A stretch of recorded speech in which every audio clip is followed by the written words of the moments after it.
네, 오늘 공부도 시작하겠습니다. 오늘 공부는 칼빈주의 7장 제한 속죄입니다.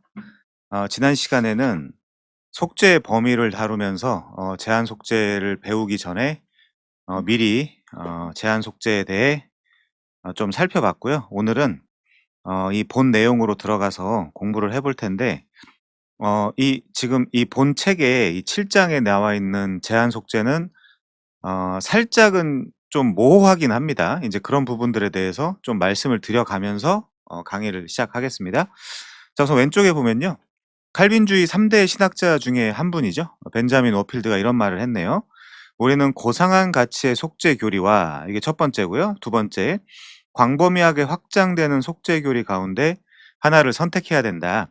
이 두 가지는 결코 함께 갈 수 없다라고 하죠. 여기서 이야기하는 첫 번째, 고상한 가치의 속죄 교리는 뭐 많은 사람들이 인정하진 않겠지만 리미티드 어톤먼트라고 하는 제한 속죄에 대해서 이야기하는 거고요. 광범위하게 확장되는 속죄 교리 같은 경우는 알미니안주의의 속죄 그 교리를 이야기하는 겁니다. 자, 그 두 가지는 결코 함께 갈 수 없다라고 지금 워필드가 이야기하고 있는 겁니다. 자, 171 페이지로 가면요. 제한 속죄에 대해서 바로 들어가겠습니다. 칼빈주의의 또 다른 국면에 대해서 로렌스 반스는 칼빈주의자들이 제한 속죄를 극단적으로 변호했다라고 말한다. 그 이유는 분명히 있는 거죠. 사실은 그 성경을 주해해 가면서 성경 안에 이런 그 속죄의 어떤 그런 은총이 모두에게 다 적용되는 건 아니지 않냐라는 것을 발견했기 때문에 그런 거죠. 그렇지만 이렇게 이 사람들 하는 말씀을 들어보시면 "극단적으로 변호한다." 뭐 인제 이런 식으로. 자, 즉 이것은 무조건적 선택이라는 하나님의 선택을 모욕하는 행위라고 주장을 한다. 그리고 계속해서는 이렇게 말한다라고 하죠. 그러니까 사실상 이 로렌스 반스 같은 경우는 우리가 그 받아들이고 수용하는 이 제한 속죄 교리에 대해서 이해를 잘 못하고 있는 것 같은 느낌이 듭니다. 자, 그다음 단락이요. 칼빈주의적 체계에서 이것은, 여기서 말하는 이것은이라는 거는 제한 속죄죠. 칼빈주의적 체계에서 제한 속죄는 그리스도께서 택하지 않은 자들을 위해서 죽으셨든 아니면 무엇이든지 간에 아무런 차이를 만들어내지 못한다. 만일 그리스도께서 그들을 위해 수천 번 죽음을 당하셨다 할지라도 그들은 구원받을 수 없다. 칼빈주의자들은 하나님께서 다른 사람들을 구원하기 원치 않으셨기 때문에 그리스도의 보혈은 오직 택자들만을 위해 흘린 피라고 주저없이 주장을 한다. 이제 이거죠. 자, 이렇게 약간 어떤 문제에서 좀 비꼬고 있는데, 이 문제는 칼빈주의자들의 문제가 아니고 사실상 성경이 말하는 바고 성경의 주장이기도 하죠. 이따가 그 성구들을 몇 가지 좀 찾아보면서 논의를 진행해 나가겠습니다. 자, 그리고는 결국 제한 속죄라는 위험한 교리는 여기도 보세요. 이 그 말이 언어에 뭘 갖다가 붙이느냐, 어떻게 그 이 언어를 구사하느냐를 가지고 사람들을 속이죠. 제한 속죄라는 위험한 교리는 성경이 위험하다는 것과 같은 얘기가 되겠죠. 모든 사람들의 구원을 의심하게 하고 불확실하게 만들 뿐이다라고 결론을 지었다. 그러면 알미니안주의가 그 보편 구원론이기도 하면서 자기가 자기 신앙을 지키지 않으면 구원에서 탈락된다라고 하거든요. 그럼 결과론적으로는 똑같다는 거예요, 사실상. 결과론적으로는. 자, 칼빈주의에 대한 이러한 풍자와 신랄한 묘사는 알미니안 진영에서 얼마든지 찾아볼 수 있다. 그러므로 본장에서는 칼빈주의적 속죄의 견해가 사람들이 생각하는 것보다 얼마나 더 성경적이고 긍정적인 교리인지를 살펴보고자 한다. 예를 들면 한국의 상황 속에서도 뭐 말씀 보존 학회라든가 극단적 알미니안주의자들 같은 경우는 이런 제한 속죄 교리를 굉장히 싫어하거나 꺼리거나 혐오하는 경향성이 있죠. 선교사들 가운데도 많고요, 이런 사람들이. 사실상 이 제한 속죄 교리를 옹호하거나 수납하는 사람들의 수가 훨씬 더 적죠. 요 부분을. 왜냐면 하나님을 비인격적인 신으로 만든다라거나 하나님을 뭔가 선하지 않은 하나님으로 만든다거나 하는 그런 오해들이 있다라고 보는 거죠. 그리고 뭐 그러면 전도를 우리가 뭐하러 할 필요가 있고 선교를 뭐하러 할 필요가 있냐, 인제 이런 식으로 논의가 이 사람들 입장에서는 진행이 됩니다. 자, 넘어가세요. 제한 속죄에 대한 성경적 뒷받침. 알미니안주의자들의 기대와는 달리 성경적 용어 그리고 시제와 증언들은, 제가 그래서 이 칼빈주의만의 문제가 아니라 성경을 주해하면서 그 얘기를 해야 된다라고 했잖아요. 성경 용어, 시제, 증언들은 칼빈주의의 제한 속죄 교리를 확증해 준다. 성경이 그렇게 이야기하고 있다. 지금 칼빈의 문제가 아니다. 원래 그리고 개혁파는 뭐 칼빈을 따라가는 사람이라기보다는 성경을 따라가는 사람이다. 인제 그렇게 이야기하는 거죠. 자, 우선 성경적 용어들에 대해서 한번 보겠습니다. 성경은 그리스도께서 십자가에서 행하신 모든 일을 생생하게 묘사한다. 그분은 희생당하셨고 속죄하셨다. 그분은 자신의 백성을 하나님과 화목하게 하셨다. 원래 원수됐다라고 했잖아요. 바울이 그 표현을 자주 쓰는데, 하나님과 인간 사이가 원수되게 한 그 상태를 화목하게 하신 그리스도, 로마서 5장에 아주 잘 나와 있습니다. 그분은 자신의 백성의 구속을 보증하셨다. 그쵸? 보증하셨다. 근데 알미니안주의는 보증은 안 됩니다. 개런티는 안 돼요. 그분은 자신의 생명을 많은 사람들의 대속물로 주셨다. 그러나 문제는 뭐냐면 여기서 인류 전체는 아니라는 거죠. 그렇지만 알미니안주의자도 어떤 때서는 인류 전체라고 이야기하다가도 어떤 때서는 네가 신앙을 지키지 않으면 소용없다라고 이야기하기도 하죠. 굉장히 모순입니다. 자, 그분은 자신이 대신하여 죽으신 사람들의 저주를 담당하셨다. 대신이요. 자, 그렇다면 희생, 속죄, 화목, 구속, 대속물, 그리고 저주를 짊어지심, 이런 성경적 개념들이 그리스도께서 구원을 보증하셨다라는 칼빈주의의 주장을 지지하는 건가? 아니면 그리스도께서 자신의 죽음을 통하여 구원을 가능하게, 여기다 단어 그 글자 하나만 넣을게요. 가능하게만 만드셨다는 알미니안주의적 개념을 지지하는 건가? 요게 이제 논점이죠. 희생, 속죄, 화목, 구속, 대속물, 그리고 저주를 짊어지심, 요것이 요 전체가 구원을 보증하는 것인가? 아니면 구원을 가능하게만 만들어주는 것인가? 그러면 가능하게만 만들어준다라고 하면 나머지는 너희가 채워라, 이렇게 되는 거죠. 알미니안주의의 입장에서는. 그걸 저희가 이제 받아들이거나 용납할 수가 없는 부분이고요. 그러면 결과적으로 너네가 제한 속죄 아니냐? 너네가 이야기하는 게 속죄가 제한이 있다라는 거 아니냐? 결국엔 그 조건을 인간이 이루어야 되기 때문에 너네가 제한 속죄지. 그렇게 이야기하면 우리는 보증까지 다 이 그리스도의 은혜에 담보돼 있고 묶여 있고 특별히 언약에 묶여 있다라고 얘기하는 사람들인데, 그럼 그래서 이제 지난번에도 말씀드렸지만 이 제한 속죄라는 용어를 좀 바꾸자. 약간 사람들한테 오해가 있는 거 아니냐. 요런 그 부분도 있습니다, 여기에는. 자, 그리고 인제 속죄의 범위, 그러니까 예를 들면 그 범위라고 한다라기보다 예를 들면 그리스도의 십자가의 어떤 그런 은총이 모든 사람을 구원하고도 남을 만한 그 어떤 효력이 있느냐, 인제 요런 부분들도 걸려 있는 거죠. 근데 칼빈주의는 그렇게 이야기하지 않는다. 보증뿐만이 아니라 자기 신이 하나님께서 택하신 백성 모두를, 그리고 심지어 사실상 그리스도의 그 생명 그리고 그 보혈은 택한 백성이 아니라 우주 전체 그 넘치도록 다 구원하고도 남지만 그럼에도 불구하고 창세전에 택한 백성을 구원한다라는 개념이죠. 자, 173 페이지입니다. 알미니안주의는 하나님의 백성들을 애굽 땅에서 구원해 내신 사건에 뿌리를 두고 있다. 뿌리를 두고 있는 구속의 기본적인 성경적 개념을 정당하게 다루지 않는다. 우리가 한편에서 성경 신학을 공부하지 않았습니까? 거기서도 계속 얘기하는 게 이 출애굽 사건은 이후 모든 구원 사건의 기본 모델이다라는 거죠. 그래서 우리가 이것도 한 번 더 말씀드리면 이 모세오경 같은 경우 창세기, 출애굽기, 레위기, 민수기, 신명기의 경우에는 그 이후 모든 성경들의 모판이라는 거 아닙니까? 여기서 모든 그런 구원의 모습들이라든지 아니면 그런 그 방법이라든지 방식이라든지 이런 것들이 다 나온다, 모세오경에서. 특별히 그중에 출애굽 사건 자체는 이후에 있을 그 구원 사건의 아주 기본적인 모델이다. 인제 우리가 그런 이야기를 했었죠. 그런데 알미니안주의자들은 하나님의 백성들을 애굽 땅에서 구원해 내신 사건에 뿌리를 두고 있는 구속의 기본적인 성경적 개념을 정당하게 다루지 않는다는 거죠. 요게 인제 문제인데, 이게 무슨 말이냐? 아니 거기 걔네들이 먼저 요청을 했거나 아니면 걔네들이 이렇게 이런저런 방식으로 구원을 해 달라고 한 게 아니라 하나님의 절대 주권에서 나온 은혜와 은총으로 이 일이 벌어졌고, 그리고 자기의 택한 백성들이라고 그 세팅이 되어 있는 이스라엘의 경우에는 실제 다 구원을 이루신 거 아니냐 하나님이. 그런 면에서는 사실 오히려 더 제한이 아니라는 거죠.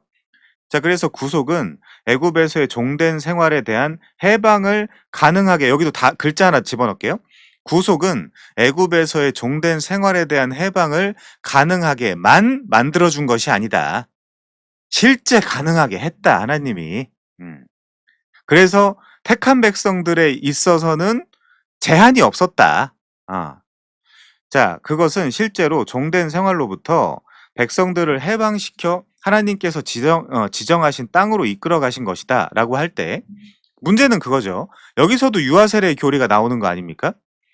결국에 이때 장정만 60만 명이라고 하는데, 그들 중에 그 여자, 어린아이, 노인 이런 사람들 다 포함한다라고 하면 200만, 300만 명으로 불어날 텐데, 그들 중에 유아가 없었냐? 그러면 그들 중에서 어쨌든 애굽에서 나온 사람들도 있지 않냐라는 걸 가지고 칼빈을 포함해서 유아 세례 그 옹호론자들이 이렇게 유아들도 이 언약을 통해서 구원받지 않았냐라는 모델을 여기서 또 끄집어내는 거거든요. 이 출애굽 사건에서. 마찬가지로 속죄 역시 하나님의 진노가 희생 제물의 봉헌으로 말미암아 만족된다라는 것을 뜻한다. 제한이 없다. 하나님의 진노가 한번 만족되면 하나님께서는 자신의 백성을 향해 다시는 진노하지 않는다. 일사부재리 원칙 제가 한번 설명했던 것 같고요.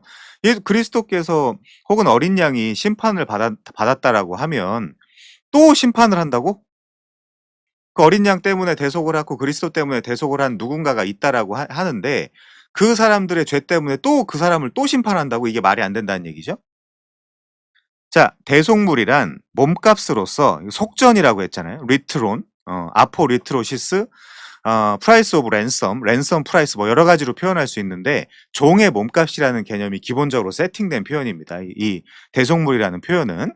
그래서 대속물은 몸값이다, 몸값, 종의 몸값. 그래서 그 종을 도로 사오는 것이다. 리트론, 아포 리트로시스. 그것이 지불된 사람은 릴리즈, 해방된다는 거죠. 엑소더스, 출애굽하게 된다. 출애굽하게 된다. 그런데 우리가 이제 여기서 이야기하는 거는 하나님이 은혜로 이 사람들을 구원하기로 작정하셨을 때 택한 백성 한정이긴 하지만 이 사람들한텐 제한이 없다. 오히려 알미니안주의자들, 너네가 그렇지만 믿음을 통해서 믿는 자들이 구원을 받아야 된다라고 할 때 너희가 제한을 걸어 놓는 거 아니냐라고 많은 사람들이 반문을 한다는 겁니다.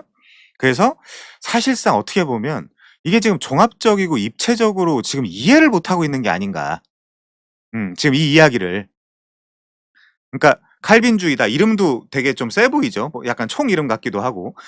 이 칼빈주의자들의 강한 어떤 어조로 이야기하는 거를 이 사람들이 어떤 선입견이나 선입관을 가지고 우리의 말을 지금 이해를 못하고 있는 거 아닌가. 아니 그럼 지옥은 왜 있고 심판은 왜 있으며, 뭐 인제 이렇게 우리가 이야기할 수 있지 않겠습니까? 제한 속죄를 완전히 다 거부해 버려야 되고 이 개념 자체를 없애야 된다라고 하면 하나님의 공의는 뭐하러 있는 거며 심판은 뭐하러 있는 거고 저주는 뭐하러 있고 지옥은 뭐하러 있는가, 이런 이야기를 하는 것에 대해서 이 사람들이 너무 수사가 현란하고 화려하고 입체적이고 막 종합적이어서 이 사람들이 지금 우리 말을 이해를 못하고 있는 거 아닌가? 오히려 너네가 지금 제한 속죄를 이야기하고 있는 건데, 어떤 면에서. 자, 지금 그 이야기를 하는 거고요. 자, 두 번째 보겠습니다. 성경적 시제들. 그리스도의 사역의 참된 본질은 화목 사역이다. 그렇죠? 아까 로마서 5장에서 자세히 나왔다라고 했던 이야기입니다. 자, 히브리서 9장은 그리스도께서 우리를 위하여 구속을 얻으셨다라고 말한다. 제가 우리 지금 그 구원이란 무엇인가를 좀 또 하고 있기도 하지만 제가 그때도 한 번 더 이 본문을 다뤄야 되긴 하는데, 새로 들어오신 집사님 때문에요. 근데 오늘 또 이 본문을 좀 다루겠습니다. 그 히브리서 9장 한번 가보시면요. 여기 굉장히 그 중요한 내용들이 있거든요. 우리 장로님 그 자녀분들하고 요 내용을 아주 진지하게, 아주 깊고 진지하게 다 다뤘거든요. 하나하나. 성경에 여기 나와 있는 표현들 다 찾아가면서 이제 이거 하느라고 2시간 걸렸는데, 아무튼 오늘은 좀 짧게 이 표면을 좀 보겠습니다. 히브리서 9장이요. 첫 언약에도 섬기는 예법과 세상에 속한 성소가 있더라. 여기서 이야기하는 첫 언약을 크게 이야기하면 구약이죠. 구약. 음. 그 구약 아래에도 섬기는 예법과 세상에 속한 성소가 있더라. 성소는 뭐라 그랬죠? 생추어리. 성막과 성전의 포괄적인 개념 성소. 예비한 첫 장막이 있고, 첫 장막은 뭡니까? 지금 이 히브리서 9장 같은 경우 뭘 이야기하는 거냐면 성막을 이야기하고 있는 거예요. 성막. 그래서 이 첫 번째 그 공간 안에 들어갔더니 그 얘기입니다. 그 안에, 그러니까 성소 안에는 등잔대와 상과 진설병이 있더라. 여기를 우리가 성소라고 일컫는다. 또 둘째 휘장에 있는 장막을 지성소라 일컫나니. 그렇죠. 지금 우리 성막 이야기하는 거 맞죠? 뜰, 성소, 지성소. 자, 지성소라 일컫나니 그 지성소에 갔더니 뭐가 있습니까? 금 향로와 사면을 금으로 싼 언약궤가 있고, 거기 언약궤가 있는데 그걸 다 순금으로 만들었구나. 이제 우리 이거 이제 출애굽기 이런 데 다 나오죠. 금 향로와 사면을 금으로 싼 언약궤가 있고, 그 안에 만나를 담은 금 항아리와 아론의 쌍난 지팡이와 언약의 돌판들이 있고, 그러니까 지금 법궤 이야기하는 거죠. 누가 봐도. 지성소 안에 갔더니 언약궤가 있고, 금 향로와 언약궤가 있고, 그 언약궤 안에는 금 항아리와 만나를 담은 금 항아리와 아론의 쌍난 지팡이 언약의 두 돌판이 있다라고 하니까 이거는 지금 언약궤를 이야기하는 거죠. 그 위에 속죄소를 덮는 영광의 그룹들이 있으니 이것에 관하여는 이제 낱낱이 말할 수 없노라, 이렇게 이야기하고 있죠. 자, 요 부분에 대해서 우리가 출애굽기를 한번 가서 이야기해야 될 것 같아요. 25장 가보겠습니다. 출애굽기 25장.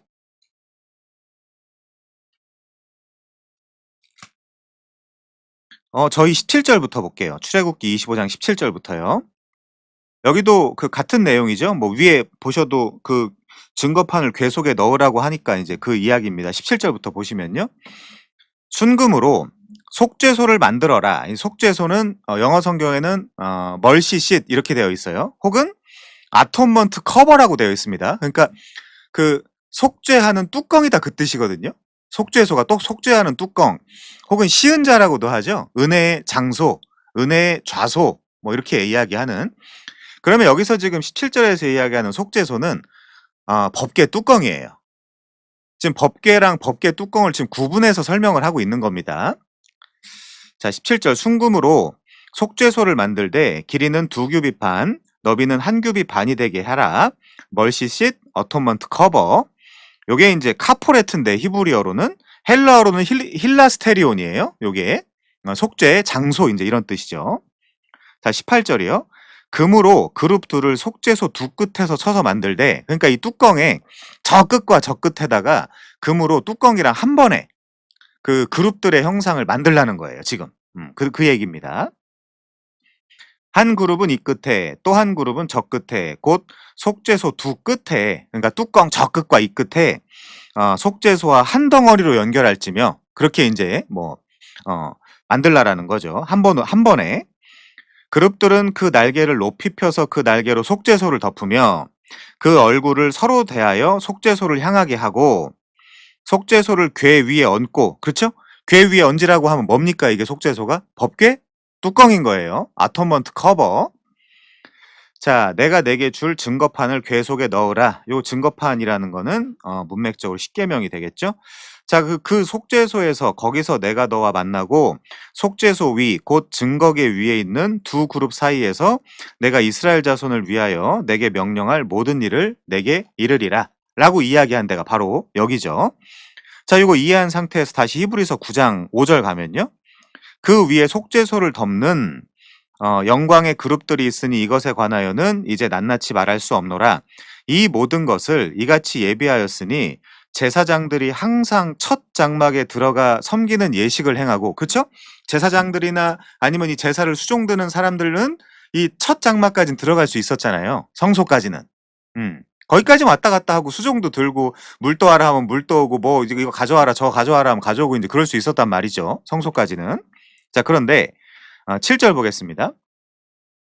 오직 둘째 장막은 대제사장이 홀로 1년에 한 번 들어가되 자기와 백성의 허물을 위하여 드리는 피 없이는 아니하나니, 우리 인제 장로님께서 이제 그 말씀도 해 주셨는데 이 절기에 대해서 우리가 좀 더 이해를 하게 되었다라고 인제 감사하게 그 말씀을 해 주셨는데 이때가 속죄일에 하는 거예요, 대속죄일에. 욤 키푸르라고 하는 대속죄일에 이 대제사장이라는 사람이 1 년에 한 번 여기 들어가서 그건 이제 공식적인 거고 뭐 중간에 뭐 청소하기 위해서 뭐 들어갔다 인제 이런 이야기들은 전설로 그러니까 구전이나 아니면 유대의 문헌에 남아 있기는 합니다. 인제 거기 들어가서 대신에 공적 어떤 임무를 수행하기 위해서 이 대속죄일의 공적 임무를 수행하기 위해서 1 년에 한 번 들어갔다 인제 그 의미죠. 자 대제사장이 홀로 1 년에 한 번 들어가되 자기와 백성의 허물을 위하여 이 대제사장의 자기와의 죄와 그리고 온 백성들 이스라엘 모든 백성들의 허물을 위하여 드리는 피 없이는 아니했다. 여기 들어가는 거를 제사를 성령이 이로써 보이신 것은 첫 장막이 서 있을 동안에는 성소에 들어가는 길이 아직 나타나지 아니한 것이라. 그쵸? 첫 장막이 서 있을 동안에는 성소에 들어가는 길이 아직 나타나지 아니한 것이라. 왜요? 이것들은 다 모형이었기 때문에. 그림자고 모형이었기 때문에. 자 9 절이요. "이 장막은 현재까지의 비유다." 이거 그냥 비유다, 비유. 진지하게 신약 시대인데 이렇게 이걸 가지고 속죄함을 받고 죄 용서함을 받는다라고 생각하지 마라. 현재까지의 비유다. 구약 시대 때 한시적으로 잠깐 있었던 비유다. 이에 따라 드리는 예물과 제사는 섬기는 자를 그 양심상 온전하게 할 수 없나니 왜요? 이런 것들은 먹고 마시는 것과 여러 가지 씻는 것과 함께 여기까지가 뭐죠? 여기까지 무슨 얘기죠? 율법이죠. 율법이다, 율법. 이런 것은 먹고 마시는 것과 여러 가지 씻는 것과 함께 육체의 예법일 뿐이며 개혁할 때까지 맡겨둔 것이다. 개혁할 때까지. 여기 개혁이 종교 개혁이 아니죠. 신약의 개혁이죠. 새 언약의 개혁. 제가 늘 말씀드리는 게 저는 새 언약에 미친 사람이고 저는 새 언약을 모르면 '저 사람이 과연 구원받은 사람이라고 할 수 있을까? 불가능한 거 아닌가?' 지금 막 어떨 때는 구약에서 율법 지켜야 된다라고 하고 막 혼용돼 있거든요, 신앙이. 어. 하나님이 제일 싫어하는 게 그 직물로 직조한 옷을 입지 마라부터 시작해 가지고 2가지 사상을 갖지 마라 뭐 여러 가지 그런 막 혼합주의를 굉장히 싫어하신단 말이죠. 근데 지금 보면 유대 율법주의랑 기독교 어떤 그런 복음이랑 막 섞여 있는 것 같아요. 사람들 얘기하는 거 보면. 랍비한테 배우는 거 구약을 한 줄 읽어 놓고 아니 구약 한 줄 읽어 놓고 그대로 적용할 거면 우리가 랍비들과 함께 신앙생활을 하면 되지 뭐하러 신약이 있을 필요가 뭐가 있겠습니까? 그래서 새 언약이 정말 중요한 거예요. 이런 면에서도. 이런 면에서도. 자 다시 보시면요. 육체의 예법일 뿐이다 이런 것들은. 그리고 개혁할 때까지만 맡겨둔 것이다. 그리고 우리가 여기 잡아 놓고 갈라디아 3장 가시면 이런 표현이 있죠. 갈라디아 3장 19 절. 율법은 무엇이냐? 범법을 위하여 더하여진 것이라. 요 위하여라 그랬죠. 어 카린이라는 전치사 위하여입니다. 천사들을 통하여 한 중보자의 손으로 베푸신 것인데 약속하신 자손이 오시기까지 있을 것이라. 만약에 이 문장이 복잡하다라고 하면 중간에 빼버리면 율법은 무엇이냐? 약속하신 자손이 오시기까지만 있을 것이라. 약속하신 자손이 안 오셨나요, 지금? 오셨죠. 오셨는데 아직도 율법 이야기하고 도덕법만큼은 남았다. 제가 우리 집사님께서 소개해 주신 어떤 목사님의 동영상을 보는데 거기서도 아주 명확하게 이야기하더라고요. 이 칼빈이 아주 그 당시에 너무너무 잘해 주신 우리 신앙의 선배지만 한 가지 치명적인 실수를 한 게 하나 있으니 그게 뭐냐? 토마스 아퀴나스의 이 율법의 사명도 중에 도덕법만큼은 남아 있다라는 구절을 신학대전에서 끌어다가 이 기독교 강화에다 넣었다는 거예요. 그게 문제라는 거예요, 그게. 음. 그러니까 우리는 그렇잖아요. 장로교고 개혁교회니까 이 칼빈이라는 사람을 무시할 수가 없는 거예요. 근데 칼빈이 그렇게 이야기하니까 율법의 사명도 뭐 의식법, 제사법, 뭐 시민법, 도덕법 그중에 도덕법만큼은 남아 있다. 아니요. 다 이루었다니깐요. 다 이루었고 인제 그거 다 이루었냐 안 이루었냐 그거 가지고 논쟁하는 시기가 아니라 새 언약 때는 예수를 믿으면 내 안에 성령이 내주하시고 성령이 이제부터는 그런 옛 질서랑 상관이 없이 우리를 새로운 질서 안에서 살아가게 하신다. 그게 바로 새 언약이다. 우리 그렇게 정리하셔야 됩니다. 자 다시요. 히브리서 9장. 이건 육체의 예법일 뿐이며 개혁할 때까지 맡겨둔 것이라 물론 여기는 지금 제사법을 설명하는 문맥이죠. 자 그리스도께서는 장래 좋은 일의 대제사장으로 오사 손으로 짓지 아니한 것 곧 이 창조에 속하지 아니한 더 크고 온전한 장막으로 말미암아 여기 들어가신다는 거죠. 우리의 대제사장이. 그리고 구약 시대 때 제사장이 여기 이제 책에도 나오지만 요 흉배에다가 우리 구약 시대 대제사장은 12지파 이름을 새기고 들어갔거든요. 12지파 이름을 쫙 다 새기고 들어갔단 말이에요. 근데 지금 우리의 대제사장은 예수님은 우리 목사님들, 그 장로님, 그 집사님들, 우리 부자님 이름을 다 쫙 새기고 이 손으로 만들지 않은 이 그림자 정도, 모형 정도가 아닌 진짜 장막에 우리의 대제사장으로 들어가셔 가지고 우리의 죄를 속죄해 주신다는 거죠. 예수님은 자기의 죄를 속죄할 필요는 없지 않습니까? 근데 능동적 교리나 이런 걸 주장하는 사람들의 일부, 아주 일부지만 치명적인 실수가 그분도 그분의 죄를 속죄하셔야 됐다 인제 이런 이야기까지 하는 게 인제 사실상 심각한 문제죠. 자 11절 그리스도께서는 장래 좋은 일의 대제사장으로 오사 손으로 짓지 아니한 것 곧 이 창조에 속하지 아니한 더 크고 온전한 장막으로 말미암아 염소 제가 이렇게 이야기하겠습니다. 염소 따위 송아지 따위의 피로 하지 아니하고 오직 자기의 피로 영원한 속죄를 이루사 영원한 속죄를 이루었는데 도덕법이 남아 있어요? 안 남아 있다니까요. 완벽하게 모든 것을 다 이루셨습니다. 그러고 나서 이제 성령이 그럼에도 불구하고 완고한 우리 마음을 깨뜨리시고 그의 규례와 법도를 지키게 하신다. 이제 그 얘기죠. 새 언약은. 자, 염소 따위, 송아지 따위 피로 하지 아니하시고 오직 자기의 피로 영원한 속죄를 이루사 단번에 성소에 들어가셨느니라. 그러면 여기까지 읽고요. 우선은. 그러면 제한이 있냐? 지금 이 효력과 범위에 있어서 제한이 있냐? 제한이라는 건 여러 영역이 있기 때문에 요 영역부터 설명을 하겠습니다. 그리스도가 하나님이신데 하나님의 피가 속죄에 제한이 걸려 있냐? 그렇지는 않다는 거예요. 속죄의 범위나 영향력에 있어서는. 사실 안 택한 백성들도 다 속죄할 수 있지만 택한 백성이라는 표현이 나오고 제한이 걸려 있다는 표현이 나오기 때문에 이 제한 속죄에 있어서는 이 효력과 범위에 있어서는 우주적으로 누구나 다 속죄를 할 수 있지만 그럼에도 불구하고 택한 백성들한테 한정적으로 이 속죄의 은총이 들어간다. 적용된다. 인제 우리가 그렇게 보는 거죠. 장로교에서는. 자 13절이요. 뭐 인제 본 김에 한번 쭉 보겠습니다. 물론 이제 그 구원이란 무엇인가 파트에서도 이 부분이 나오기 때문에 그때 한번 더 설명을 좀 하겠습니다. 자 염소와 항소의 피와 및 암송아지의 죄를 부정한 자에게 뿌려 그 육체를 정결하게 하여 거룩하게 하거든. 그러니까 율법으로 그렇게 할 수 있거든 하물며 영원하신 성령으로 말미암아 흠없는 자기를 하나님께 드린 그리스도의 피가 어찌 너희 양심을 죽은 행실에서 깨끗하게 하고 살아계신 하나님을 섬기게 하지 못하겠느냐. 근데 지금 MPP나 이제 칭의 유보론자들은 어떻게 이야기한다고요? 아니 그게 아니라 구원의 유지는 너네가 해야 된다니까 율법 지켜가면서. 그러니까 개혁파가 색깔이 분명하지가 않은 거예요. 아니 저거는 MPP랑 거의 비슷한 주장을 하고 있네. 개혁교회가. 거의 칭의 유보론자랑 비슷한 주장을 하고 있네. 깔끔하지가 않네 구원론이. 유대교랑 막 섞여 있네. 로마 카톨릭이랑 막 섞여 있네. 세미 펠라기우스네. 알미니안주의네. 개혁파라고 이야기를 하면서도. 그러니까 애매한 거죠. 자 15절이요. 이로 말미암아 그는 새 언약의 중보자시니 이는 첫 언약 때 범한 죄에서 속량하려고 주구사 부르심을 입은 자로 하여금 영원한 기업의 약속을 얻게 하려 하심이라. 유언은 유언한 자가 죽어야 하나니 여기 이제 유언은 밑에 쭉 보면 제가 나중에 언약 설명하면서 좀 더 깊게 설명을 하겠지만 이게 디아데케라는 단어인데 그리스 헬라 지역에서는 광범위하게 요게 유언이라는 단어로 쓰였습니다. 그렇지만 언약이라는 개념도 된다. 유언도 되고 언약도 된다. 어쨌든 이걸 유언이라고 번역을 해보자 이거죠.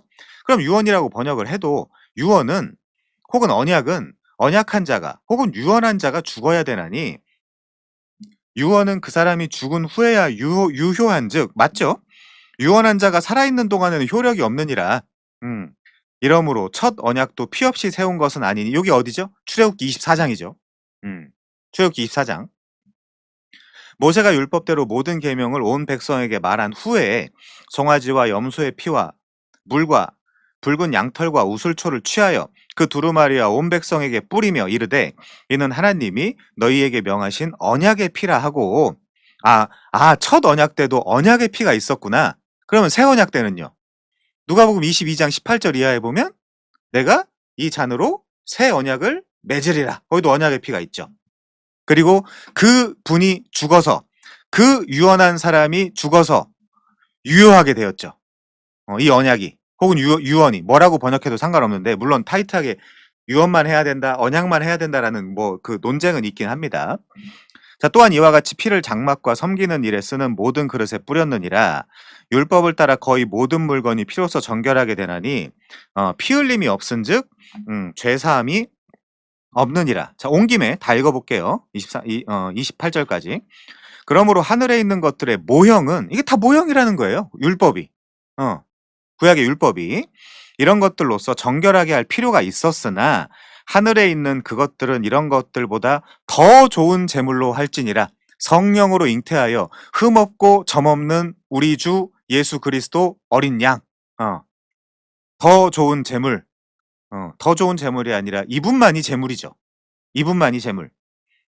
그리스도께서는 참것의 그림자이신 손으로 만드신 성소에 들어가지 아니하시고, 그림자를 뭐하러 들어가시겠어요? 예수님이? 그렇죠?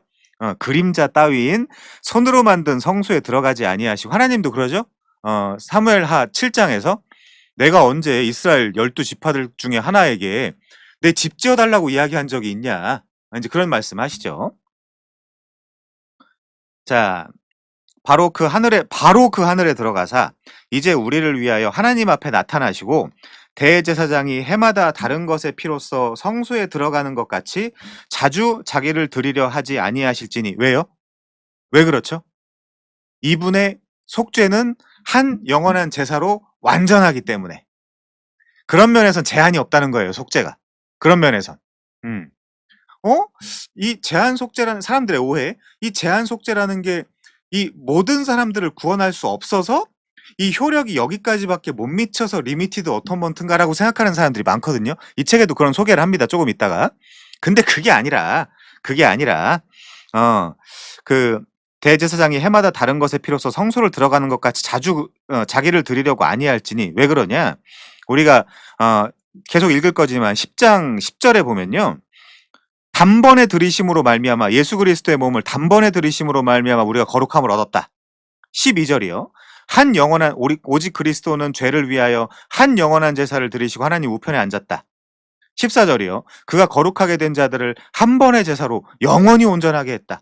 그리고 17절에 그들의 죄와 그들의 불법을 내가 다시 기억하지 않겠다. 18절이요. 이것들을 사하셨은즉 다시 죄를 위하여 제사 드릴 것이 없다. 그러므로 19절이요. 우리가 예수의 피를 힘입어 성소에 들어갈 담력을 얻었나니 그 길은 우리를 위하여 휘장 가운데로 열어놓으신 새로운 살 길, 휘장은 곧 그의 육체. 하나님이 집 다스리시는 큰 제사장이 계심에, 예수죠. 우리가 마음의 뿌림을 받아 악한 양심으로부터 벗어나고 몸은 맑은 물로 씻음을 받았으니 참 마음과 온전한 믿음으로 하나님께 나아가자. 맑은 물도 결국에는 보혈이죠. 보혈일 수밖에 없죠. 또 약속하신 이는 믿부시니 우리가 믿는 도리에 소망을 움직이지 말며 굳게 잡자. 이제 이렇게 되는 거죠. 그러면서 서로 돌아보고 사랑과 선행을 격려하며 모이기를 패하는 어떤 사람들의 습관같이 하지 말고 오직 권하여 그날이 가까움을 볼수록 더욱 그리하자. 이렇게 나와 있는 거죠. 자, 다시 9장 26절 보겠습니다. 끝까지 갈게요. 그리하면 그가 세상을 창조한 때부터 자주 고난을 받았어야 할 것이로되. 왜요? 자기를 위하여, 물론 예수님은 자기를 위하여는 아니죠. 그리고 백성들의 죄를 위하여 계속해서 제사를 드려야 되니까요. 이제 자기를 단번에 제물로 드려 죄를 없이 하시려고 세상 끝에 나타나셨느니라. 한 번 죽는 것은 사람에게 정해진 것이요. 그 이후에는 심판이 있으리니 이와 같이 그리스도도 많은 사람의 죄를 담당하시려고 단번에 들이신 바 되셨고, 계속 지금 9장에서 26절도 단번에, 그리고 28절도 단번에, 10장 넘어갔던 10장 10절에도 단번에, 12절에도 한 영원한 제사, 14절에도 한 번의 제사. 이거면 충분하다. 어. 그 효력과 범위에 있어서 제한 없다. 다만 택한 백성들의 죄를 속죄하기 위해서 오셨다. 이걸 우리가 포기할 수 없다. 왜냐면 그 성구들이 너무 많으니깐요, 성경에. 음. 우리가 전체적으로 입체적으로 본다라고 하면 그럼 그 성구들은 무시할 거냐. 자, 다시 보겠습니다. 27절. 한 번 죽는 것은 사람에게 정해진 것이요 그 후에는 심판이 있으리니 이와 같이 그리스도도 많은 사람의 죄를 담당하시려고 단번에 들이신 바 되었고 구원에 이르게 하기 위하여 죄와 상관없이 자기를 바라는 자들에게 두 번째 나타나시리라. 1절까지만 볼게요. 율법은 장차 올 좋은 일의 그림자일 뿐이요 참 형상이 아니므로 해마다 늘 드리는 같은 제사로는 나아오는 자들을 언제나 온전하게 할 수 없다. 자, 중간에 다 지운다고 하면요. 율법은 언제나 온전하게 할 수 없다. 이렇게 우리가 이해할 수 있겠죠. 자, 이제 책으로 가보겠습니다. 꽤 돌아왔는데 173페이지입니다. 두 번째 성경적 시제들. 그리스도의 사역의 참된 본질은 화목 사역이다. 그런데 히브리서 9장을 보니까 제가 지금 설명한 히브리서 9장은 그리스도께서 우리를 위하여 구속을 얻으셨다라고 말한다. 그 로마서 8장 29, 30절에서 바울은 그리스도의 사역에 대해서 말하면서 마치 영화 글로리피케이션이 이미 성취된 것처럼 말을 하고 모든 구절의 주요 동사들은 부정과거 시제로 사용되었다. 여기 부정과거 시제는 문법적으로 아오리스트라고 하거든요. 이거를. 부정과거는 뭐냐? 단번에 일어나는 행위나 사건을 이야기해요. 근데 그 과거에 이미 완료된 행위의 결과를 이야기합니다. 그러니까 예를 들면 imperfect라고 하는 미완료랑은 사실상 상당히 다른 그 문법이죠. 부정과거로 사용되었다. 그러면 단번에 일어난 행위나 사건. 그러니까 이미 성취된 것처럼 이야기하고 있다는 거죠. 우리의 영화가 하늘나라에서는 하나님이 보실 때는 늘 계속 말씀드리지만 하나님께는 하루가 천년 같고 천년이 하루 같기 때문에 우리의 시제, 우리는 뚜렷한 과거와 지금, 현재와 미래가 있지만 하나님한테 그거 없다. 하나님 입장에서는 우리가 지금 영화된 상태로 있는 것과 방불하다 이제 그 이야기죠. 자, 에베소서 5장 25, 27절에서는 그리스도께서는 교회를 너무나 사랑하셔서 교회를 위하여 자기 몸을 들이셨다라고 말한다. 그분은 교회를 구속할 수 있는 또는 완전한 교회로 만들기 위해서가 아니라 그분의 신부가 되는 교회를 하나님 아버지 앞에서 영광스러운 교회로 제시하기 위해서 구속 혹은 대속해 주신 거죠. 그래가지고 우리의 이 낮은 육체 혹은 낮은 신분을 어디까지 격상해 주신 거죠? 그리스도와 혼인할 수 있는 그 신분까지 우리의 신분을 격상해 주신 거예요. 그렇게까지 봐야 됩니다. 그 신분 격상이죠. 확실히 그분의 죽음은 그분이 대신하여 죽으신 모든 자들의 구원을 완성하기 위함이었다. 그래서 디도서 2장 14절 이렇게 이야기합니다. 그가 우리를 대신하여 자신을 주심은 여기까지를 우리가 대속이라고 하죠. 그가 우리를 대속해 주심은 모든 불법에서 우리를 속량하시고 우리를 깨끗하게 하사 선한 일을 열심히 하는 옛날 성경에는 우리 선배님들 옛날 성경에는 친백성이 되게 하려 하심이라. 자기 백성이 되게 하려 하심이라. 그런 그 자기 백성의 범주에 어디까지 들어가냐가 사실상 제한 속죄의 논점이기도 하죠. 누구까지가 친백성이냐? 누구까지가 자기 백성이냐? 다 자기 백성이냐? 자, 그다음이요. 세 번째 성경적 증언들. 성경적 증언들은 그리스도의 속죄의 한정성을 결정적으로 확정한다. 여기서 이야기하는 거는 다시 이거 오해하시면 안 됩니다. 대상의 한정성이지 여태까지 이야기한 대로 이거 지금 구원을 모두를 다 못하기 때문에 몇 명만 구원할 수 있는 그 효력이냐라는 능력의 한정성이 아니에요. 여기서 지금 이 문맥에서 이야기하는. 다시요. 그리스도의 속죄의 한정성을 결정적으로 확정한다라고 이렇게만 이야기를 하면 뭐야 이게? 이렇게 이야기할 수 있는데 그 대상에 대한 이야기지 능력에 대한 이야기가 아니다. 효력과 범위에 대한 이야기가 아니다. 그렇게 이해해 주시면 감사하겠고요. 자, 성경은 분명히 예수께서 자신의 양들을 위해 여기도 자신의 양들이죠. 자기 생명을 주었다라고 이야기한다. 그리고 이 정황 속에서 그리스도는 특정한 백성들을 향하여 여기도 특정한 백성들이죠. 이게 지금 속죄의 한정성입니다. 저 위에서 이야기하는 너희가 내 양이 아니므로라고 이야기한다. 아주 단정적인 표현이죠. 10장 26절에 보면. 그리고 그리스도께서 하나님의 자녀들을 위해 생명을 내놓으셨고 그의 교회를 위해 죽으셨으며 그의 백성을 구원하시고 많은 사람을 위하여 자신의 생명을 대속물로 주셨고 그의 후손을 보고 불법에서 그의 백성들을 속량하셨다라고 말한다. 그리고 이 모든 것들이 이미 발생한 것으로 아오리스트 시제로 기록이 되어 있다. 자, 다음 선구요. 계시록 5장 9절. 그들이 새 노래를 불러 이르되 두루마리를 가지시고 그 인봉을 떼기 합당하시도다. 일찍이 죽임을 당하사 각 족속과 방언과 백성과 나라 가운데서 사람들을 피로 사서 그 각 족속과 백성과 방언과 백성과 나라 샀다 이렇게 하면 되는데 나라 가운데서 사람들을 피로 사서 여기 이제 요게 샀다라는 표현이 아고라조입니다. 여기도 돈 내고 사는 거죠. 아고라조. 노예 시장에서 값을 지불하고 노예를 사는 테크니컬 텀이에요. 전문 용어, 전문 수어. 아고라조. 아고라조, 엑사고라조. 밖으로 샀냐? 그냥 샀냐? 어쨌든 샀다. 사서 하나님께 드리시고라고 이야기하는 거죠. 여기 지금 그 조엘 비키가 잘 설명합니다. 요약하자면 그리스도는 하나님의 공의를 만족시키기 위해 오리게는 뭐라고 했다고요? 마귀한테 우리를 샀다라고 이야기하거든요. 잘못된 교리입니다. 그거는 하나님의 공의 앞에서 우리를 샀다 이렇게 이야기하는 거죠. 요게 이제 옳은 개혁파 입장이고요. 그의 백성의 죄를 대신하여 죽으셨다는 것이다. 그분은 그의 백성들, 그의 양들, 그의 택한 자들이라고 불리는 한정된 사람들을 구원하신 것이다. 요 이야기를 이 3의 제일 첫 번째 줄 성경적 증언들은 그리스도의 속죄의 한정성을 결정적으로 확정한다라고 할 때 뭐라고요? 그의 백성들, 그의 양들, 그의 택한 자들을 이야기하는 거지. 아 이게 아까 이야기한 대로 한 번에 모두를 다 구원할 수 없어가지고 어느 정도밖에 구원할 수 없었나 보다. 그리스도의 어떤 그런 보혈의 능력이 그렇게 좀 많이 그 퀄리티가 혹은 퀀티티가 좀 떨어지나 보다. 그렇게 이해하시면 안 된다라고 말씀을 드렸고요. 자, 마태복음 1장 21절은 자기 백성이라는 표현이 분명히 나오고 그들의 죄, 자기 백성의 죄를 구원하기 위해서 왔다라는 표현이 분명히 나오고요. 자, 그 다음에 요한복음 10장 11절부터 15절도 보시면 제 양, 내 양, 나는 내 양들을 위해서 목숨을 버리노라라는 표현이 나오고요. 그 다음에 로마서 8장 28절 39절에 보면 하나님을 사랑하는 자, 곧 그의 뜻대로 부르심을 받은 자들, 그러니까 밑에랑 연결해서 이해하면 미리 아신 자들이겠죠. 미리 아신 자들, 미리 아신 자들만을 위해서 속죄 사역을 감당하셨다. 그렇게 이해하셔야 되겠고요. 자, 175페이지요.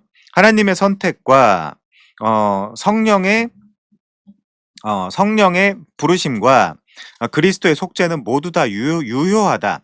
그의 생명의 희생은 그의 아들의 생명을 구원한다. 그의 양들의 생명을 구원한다. 그의 양들의 생명만을 구원한다라고 보는 거죠.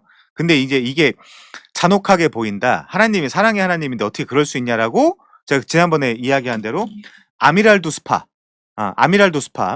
우리 칼빈 교리, 그 도르트 신조의 교리가 다섯 개가 있는데 그 중에 리미티드 어톤먼트를 빼는 사람들이 아미랄도 스파라 그랬잖아요. 제한 속죄를 빼는 사람들이. 아니 하나님이 어떻게 모든 사람을 구원하지 않냐? 이게 사실은 저 깊은 곳에 인본주의 신학과 인본주의 사상이 깔려 있는 거거든요.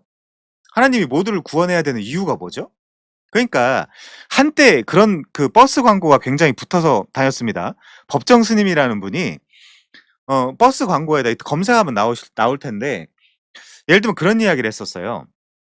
뭐라고 했냐면 자기가 창조한 피조물들을 지옥에 보내는 신을 난 이해할 수가 없다.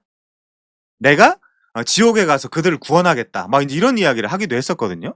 이런 게 아주 그 뼈저린 인본주의 사상이라는 거예요. 법정 스님이 그렇게 할 수도 없지만, 자기 생명 하나도 구원해낼 수 없지만 어떻게 자기가 지옥에 가가지고 다른 사람들을 구원해내겠다는 그런 얘기를 하겠습니까? 이따 구글에다 법정 스님 버스 광고 이렇게 치면 나와요. 그 얘기가. 한번 확인해 보시면 좋겠고요. 똑같이 그게 이제 법정 스님이 먼저 했다라기보다 그 전에 있었던 알버트 아인슈타인이라는 자유주의 신학자가 요 알버트 아인슈타인이 누구냐면 이 사람이 그 앞에도 좀 있지만 이 사람이 그 바울 신학의 세관점의 거의 주창자격인 사람입니다. 알버트 아인슈타인이. 그래 가지고 거의 어 그리스도가 하나님의 아들이 아니며 그를 통해서 속죄함을 받을 수 없다라는 걸 자유주의 신학적으로 굉장히 잘 풀어 놓은 사람이에요. 그러니까 우리랑은 완전히 대척점에 있는 사람이죠. 알버트 아인슈타인. 자, 그래서 "그의 양들의 생명만을 구원한다." 우리는 이렇게 보는 거죠. 요거를 우리 장로님께서 말씀해 주신 대로 굳이 인간들한테 점수 따려고 타협하는 언어로 사용할 필요가 없어요. 그냥 성경에 있는 용어를 그대로 사용하면 되겠습니다. 자, 이 소중한 생명은 아무 양들을 위해서 헛되게 죽으신 것이 아니다. 요한복음 10장 10절에도 양으로 생명을 얻게 하고 더 풍성히 얻게 하려 한다라고 되어 있는데 거기서도 그 양이 아니 그럼 다라고 하면 되지 뭐하러 양이라고 하겠습니까? 예수께서는 모든 사람들의 구원을 가능하게만 하기 위해서 돌아가신 것이 아니다. 그분은 자신의 양들의 구원을 확실하게 하기 위해서 뭐까지요? 보증까지 하기 위해서 돌아가신 거지 구원을 가능하게만 혹은 그 구원의 길을 열기 위해서 돌아가신 것이 아니다라는 게 우리 입장이죠. 그래서 우리는 이렇게 이야기해요. 알미니안 주의자들아, 너희들이 제한 속죄지 우리가 제한 속죄가 아니다. 어. 자, 그분은 자기 양을 알며 그러니까 하나님이 자기 양을 구원한다라고 하는데 그걸 어떻게 제한 속죄라고 할 수 있겠습니까? 양들을 위하여 목숨을 버리는 선한 목자이다. 이 위하여라는 작은 단어는 직접적인 교환, 한정적인 많은 사람들을 위한 한 양을 가리킨다. 그리스도의 희생은 단 한 부분도 헛된 것이 없다. 바로 여기에 제한적이지만 여기서 이야기하는 제한이라는 건 174페이지 밑에 두 번째 줄 그의 백성들, 그의 양들, 그의 택한 자들이라고 불리는 한정된 사람들을 이야기하는 제한 속죄예요. 속죄를 못 시킨다. 하나님이 택한 자들을 속죄를 못 시키고 이 속죄가 예수 그리스도의 보혈이 능력이 없어 가지고 모두를 구원하지 못하는 것이다. 그 의미가 아니라고 계속해서 지금 말씀드리고 있습니다. 왜냐하면 사람마다 다 이제 자기가 알고 있는 방식대로 제한 속죄를 사용하기 때문에 다 설명할 수밖에 없고요. 제 입장에서는. 자, 바로 여기에 제한적이지만은 일정한 속죄라는 영광스러운 진리가 담겨 있는 것이다. 그렇지만 이 영광스러운 진리 왜 영광스럽다라고 하냐면 보증까지 되는 거니까. 보증까지. 자, 우리 예수님께서 불신앙적인 이스라엘 사람들을 향하여 너희가 내 양이 아니므로 믿지 아니하는도다 라고 아주 단도직입적으로 선언을 하셨다. 자, 제한 속죄 교리는 그리스도의 죽음의 능력이 제한이라는 의미가 아니다. 제가 지금까지 설명한 거고요. 능력이 제한이 아니라 뭐가 제한이라고요? 백성들, 양들, 그의 택한 자들이라고 불리는 사람들의 제한. 택한 백성의 제한. 그거라는 거죠. 근데 사람들이 당연히 싫어하죠. 내가 택한 백성인지 아닌지 모르는데 이런 얘기를 좋아할 수가 없죠. 그러니까 불안한 사람들, 내가 지금 예수를 믿는 게 맞나 아닌가 이제 불안한 사람들 당연히 이게 싫겠지만 확실한 사람들, 내가 그분을 아버지라고 부르고 예배를 하고 있고 찬송을 하고 있고 그분을 신뢰하고 신앙하고 있는 삶을 살고 있는 사람들은 이게 감사한 교리지 왜 불안한 교리가 되겠습니까? 굳이 인본주의를 끌어다가 제한 속죄를 공격할 이유가 뭐가 있겠습니까? 그래서 이거는 뿌리가 없고 불안한 사람들이 공격하는 교리예요. 아주 인본주의적인 교리입니다. 그래서 아더 핑크는 이렇게 이야기하죠. 이 속죄에 있어서 유일한 제한은 순전한 주권에서 일어난다. 그것은 그 가치나 효력의 제한이 아니라 못 구원해서 다 구원하지 못하는 게 아니냐라는 그 가치나 효력의 제한이 아니라 계획과 적용의 제한이다. 특정 사람들의 숫자에 대한 제한이다. 그 웨스트민스터 신앙고백서 3장은 뭐라고 이야기하죠? 그 구원받기로 작정된 그 수는 증가하거나 감소하지 않고 오직 불변하다 그렇게 이야기하죠. 웨스트민스터 신앙고백서 3장 거기 보면 그 택자들의 숫자는 증가하거나 감소하지 않고 늘 불변하다. 사람들이 좋아하냐 싫어하냐랑은 상관이 없는 이야기예요. 요 이야기는.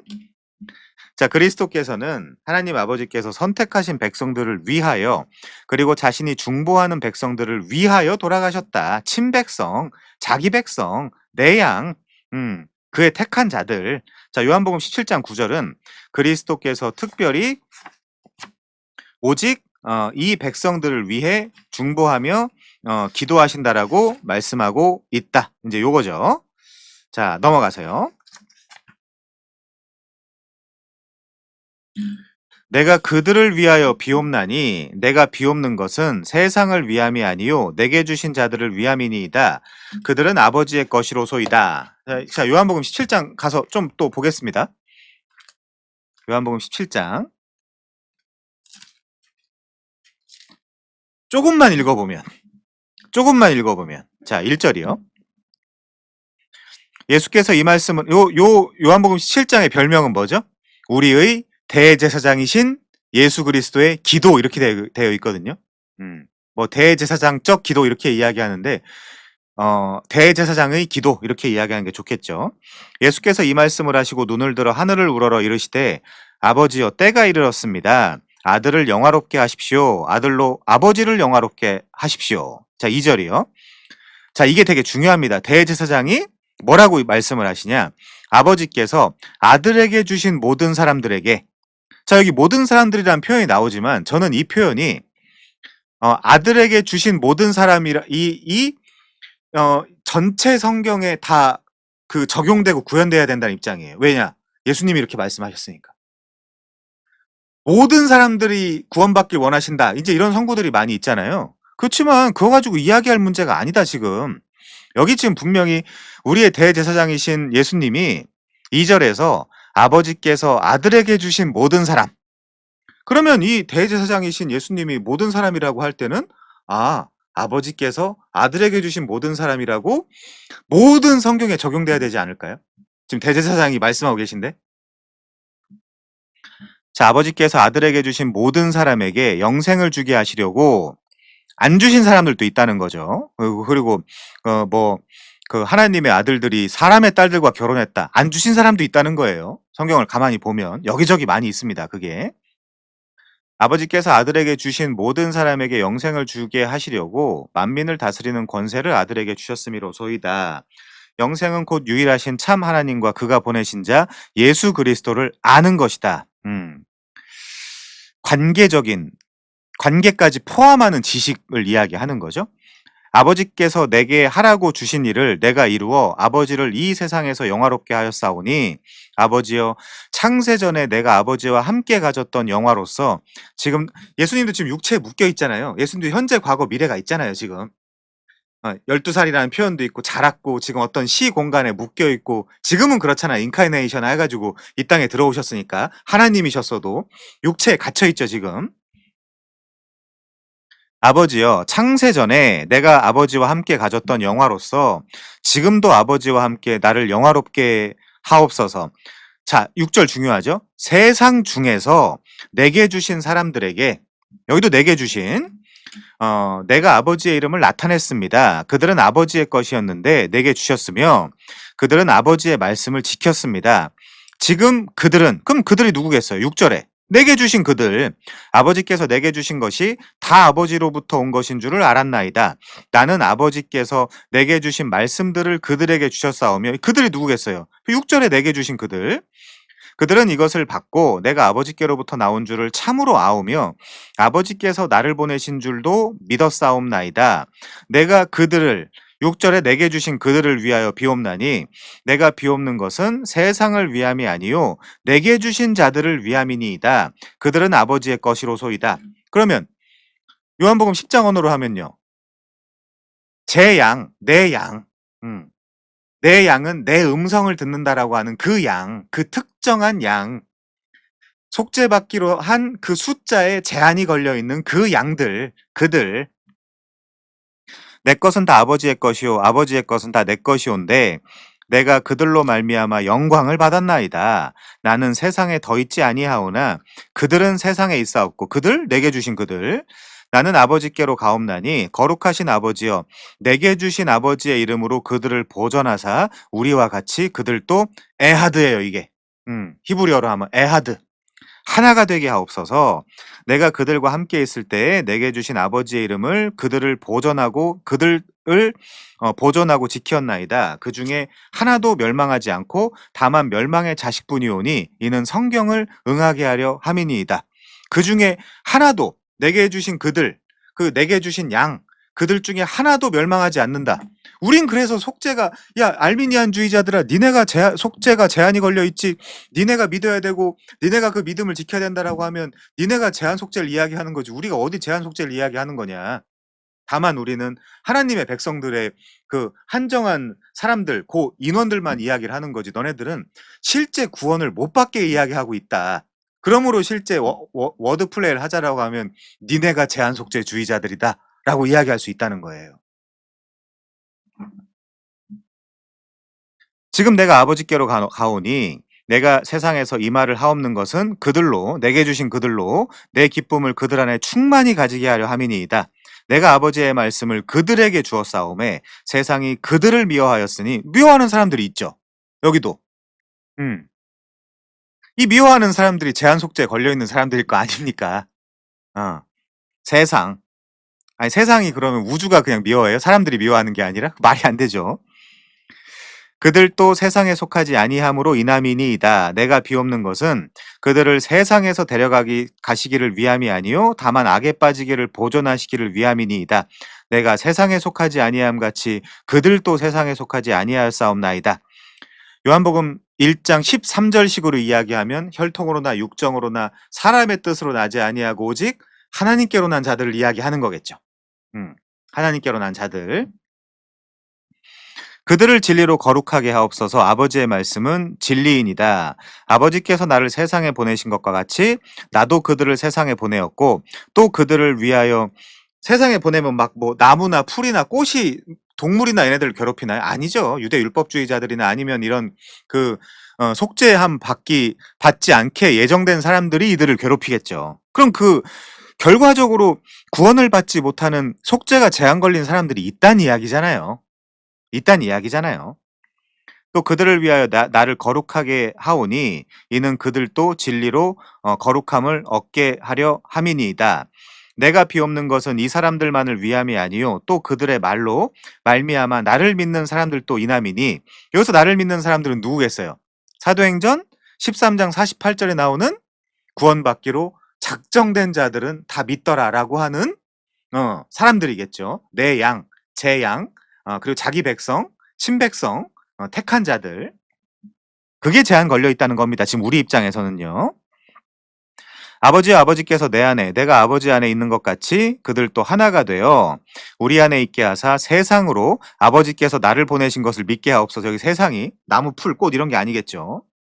그 사람들, 내게 주신 영광을 내가 그들에게 주었사오니 이는 우리가 하나 된 것 같이 그들도 하나 되게 하려 함이니이다. 곧 내가 그들 안에 있고 아버지께서 내 안에 계시어 그들로 온전함을 이루어 하나가 되게 하려 함은 아버지께서 나를 보내신 것과 또 나를 사랑하신 같이 그들도 사랑하신 것을 세상으로 알게 하려 함이로소이다. 아버지여 내게 주신 자도 나 있는 곳에 나와 함께 있어 아버지께서 창세 전부터 나를 사랑하심으로 내게 주신 나의 영광을 그들로 보게 하시기를 원하옵나이다. 의로우신 아버지여, 세상이 아버지를 알지 못하여도 나는 아버지를 알았사옵고 그들도 아버지께서 나를 보내신 줄 알았사옵나이다. 여기 그들을 해석하면 문제가 쉽게 풀리겠죠. 내가 아버지의 이름을 그들에게 알게 하였고 또 알게 하리니 이는 나를 사랑하신 사랑이 그들 안에 있고 나도 그들 안에 있게 하려 함이니이다. 자, 이렇게 나와 있습니다. 자, 아더 핑크만 다시 보고요. 다음 페이지로 넘어갈게요. 이 속죄에 있어서의 유일한 제한은 순전한 주권으로부터 일어나는데 이것은 그 가치나 효력의 제한이 아니라 지금 요한복음 17장에서 계속 나온 표현 그들 제한과 적용의 제한이다. 이제 이렇게 우리가 이해하면 되겠죠? 자, 제일 밑에 보겠습니다. 그리스도께서는 오직 그의 택한 자들을 위해서 돌아가셨다. 그들, 이것은 그분의 속죄적 보혈에 어떤 부족함이 있음을 뜻하는 것이 아니다. 그리스도는 무한하신 하나님이며 그의 보혈은 하나님의 공의를 위한 영원한 만족을 제공하기 때문이다. 그쵸? 속죄적 보혈에 부족함이 있는 게 아니라 택한 백성들이라는 한정적 속죄다. 다음 세 번째 줄이에요. 만일 하나님께서 무수히 더 많은 사람들을 구원하기로 원하셨거나 결정했다 하더라도 그리스도의 보혈이 더 많이 필요하진 않았을 것이다. 또 십자가에 못 박혀야 되고 다시 십자가에 못 박혀야 되고 그럴 필요 없었다. 마찬가지로 만일 예수께서 오직 한 사람만을 위해 돌아가셨다 할지라도 더 약하거나 적게 고난당하지도 않았을 것이다. 왜냐하면 모든 죄는 무한하신 하나님을 대적하면서 동시에 중보자로부터 막대한 보상을 요구하기 때문이다. 왜냐하면 우리의 그 대상이 예를 들면 주변에 있는 친구나 이런 사람들이랑 싸우다가 뭐 나쁜 말을 하거나 한 대 때리거나 인제 이렇게 하면 "야 미안해. 내 죄를 용서해 줘." 그러면 "아 그래. 뭐 사람이 그럴 수도 있지." 하고 끝나는 문제지만 예를 들면 트럼프를 저격한다거나 그러면 어떻게 될까요? 사형당하겠죠. 음. 그 하나님을 저격한다라고 하면요. 그게 영원한 형벌이기 때문에 그렇게 그런 식으로 따지다 보면 한 사람을 구원하기 위해서도 이 그리스도의 보혈의 속죄가 필요했다. 인제 그 이야기를 하는 겁니다, 지금 책에서. 자, 그러나 그리스도의 보혈이 모든 사람을 위하여 충분하다 할지라도 오직 누구에게만요? 택자들에게만 유효하다. 이걸 우리가 부정할 수가 없는 거예요. 이거 부정하면 성경에 몇 본문을 수많은 본문을 다 부정해야 되는데요. 자, 그리고 그리스도의 속죄는 그 목적을 성취한다. 그리스도께서 구원하기 위하여 죽으신 모든 사람들은 반드시 구원을 받을 것이다. 그래서 이걸 붙잡고 있는 아직도 이걸 붙잡고 있는 최근에 이단 정죄 받은 어떤 그런 목사님이나 말씀 보존학회나 극단적인 알미니안주의자들이나 자들이나 그들이 인기가 많으면 많을수록 많은 사람들을 붙잡고 있거든요. 요 제한 속죄 교리를 이해하지 못하게. 음. 그게 안타까운 거예요. 잘 모르거나 아니면 뭐 그냥 자기 개인적으로 반대하면 그냥 반대한다라고 하면 되지. 그걸 굳이 공식적으로 많은 사람들 잘 이해도 못하는 사람들한테 가르쳐 가지고 그걸 막 붙잡아 놓고 많은 사람들을 지옥 백성으로 만들고 그런 역할을 뭐 하러 하고 있냔 말이죠. 성경 전체를 보면 이 어 인원에 대한 특정 하나님의 백성에 대한 제한은 분명히 걸려 있는데 그걸 부정함으로써 그러니까 깔끔하지가 않은 거예요. 자, 그가 자기 영혼에 수고한 것을 보고 만족하게 여기실 것이라. 왜요? 그리스도께서 구원하기 위하여 죽으신 모든 사람들은 반드시 구원받을 것이기 때문에. 음. 그러면 논점은 그거죠. 우리는 인원의 제한이지만 알미니안주의자들은 사실상 우리 보고 제한 속죄를 욕하잖아요. 사실상 니들은 실제 효력의 제한이다. 왜냐하면 내가 믿어야 되고 내가 구원을 신앙생활을 통해서 유지해야 되니까. 굉장히 불안한 거죠. 근데 구원받을지 안 받을지도 모르면서 칭의 유보론자들이 이야기하는 것처럼 어 그 치 칭의가 나중 심판 때 있다라고 하면 우리 아버지라고 할 수 없는 거예요. 하나님 아버지. 그거 위선이죠. 예배도 할 수 없고 찬양도 할 수 없고 찬송도 할 수 없고 감사도 할 수 없고. 왜요? 나중에 구원받을지 안 받을지도 모르는데. 이미 그분이 예수 그리스도를 통해서 내 진짜 아버지가 돼야 하나님 아버지 감사합니다라고 감사도 할 수 있고 찬송도 할 수 있고 영광도 돌릴 수 있고 예배도 할 수 있고 신앙생활도 할 수 있는 거지. 칭의가 나중으로 미뤄졌다라고 하면 우리 아무것도 못해요, 불안해서. 교회는 뭐 하러 다닙니까? 나중에 어떻게 될지도 모르는데. 음. 그래서 알미니안주의자들아, 니네가 오히려 속죄를 제한을 걸고 있다. 칼빈주의 어디가 그런 제한이 어딨냐. 우리는 택한 백성들의 구원의 보증까지 이야기하고 있는데. 음. 구원의 탈락은 불가능하다. 왜냐하면 자기 백성을 버리는 부모가 어디 있냐. 물론 세상엔 있죠. 세상엔 있지만 하나님은 그럴 수 없다. 이제 그 얘기를 하는 겁니다. 자, 넘어가서요. 그리스도의 한정적 속죄의 복된 소식은 그가 완전한 중보자이심을 의미한다. 구원에 공헌하고 그것을 적용하시는 분이 바로 그리스도이다. 그리스도가 아니라 성령이긴 한데 이 성령도 필리오케, 이제 성부와 성령에게서 나온 성령이죠. 자, 우리에게는 이 두 가지 모두를 행할 능력이 없기 때문에 두 가지 다 필요하다. 죄인들은 영적으로 죽었으며 그들에게 제공된 그리스도를 스스로의 힘으로 영접할 수도 없다. 그래서 그리스도께서는 완전한 구세주여야 된다. 이 문맥은 뭐죠? 구원의 완성까지 그분이 이루어 주셔야 된다. 그 얘기입니다. 그러면 니네가 우리를 제한 속죄라고 한다면 우리도 니네를 제한 속죄자라고 부르겠다. 알미니안주의자들아. 어차피 구원이 보증이 안 돼 있기 때문에. 자, 그 얘기고요.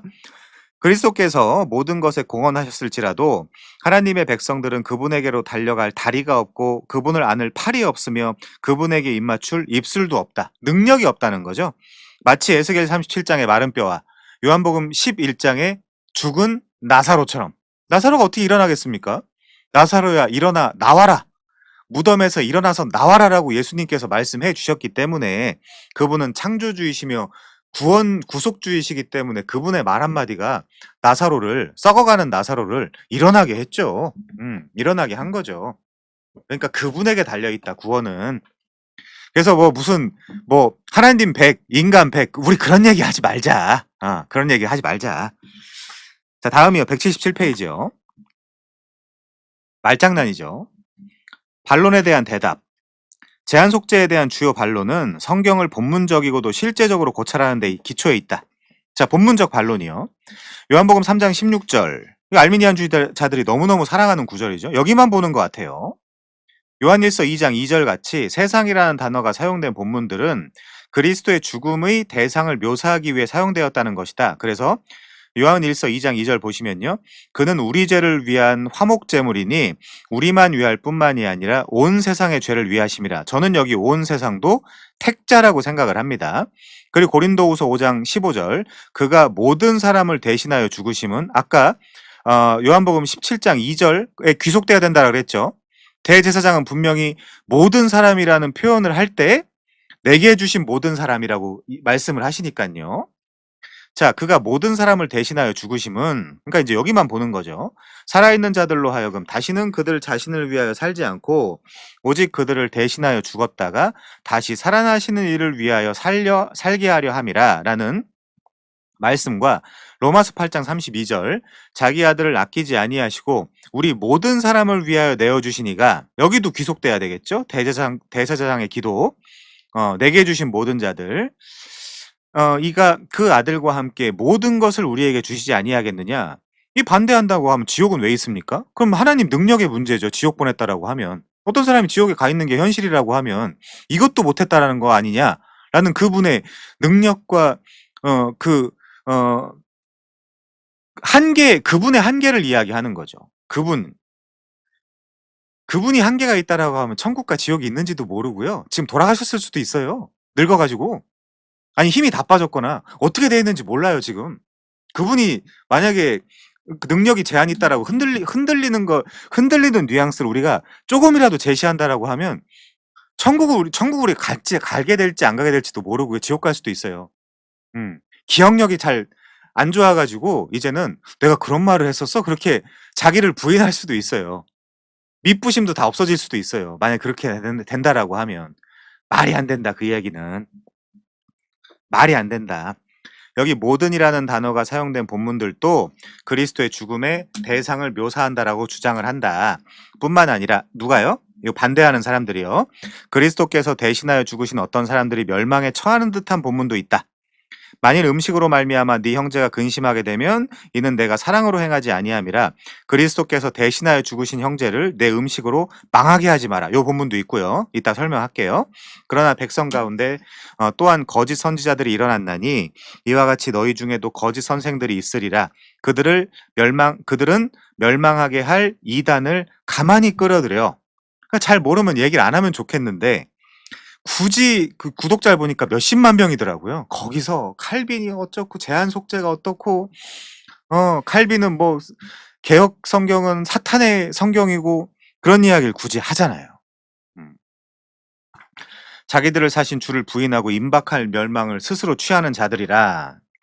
그러나 이런 본문들을 사려 깊고도 정확하게 다룬다면, 즉 그들의 정황과 저자의 의도를 살피고 성경으로 평가한다면 명백해 보이는 문제들은 거의 대부분 쉽게 해결된다는 거죠. 우선 세상이라는 단어의 헬라어, 영어 단어도 똑같죠. 코스모스, 우주라는 뜻입니다. 기본적으로는요. 이 단어의 성경적인 몇 가지 의미를 지닌다. 어떤 경우에 이 단어는 유대인들과 이방인을 포함한 택자들 전체.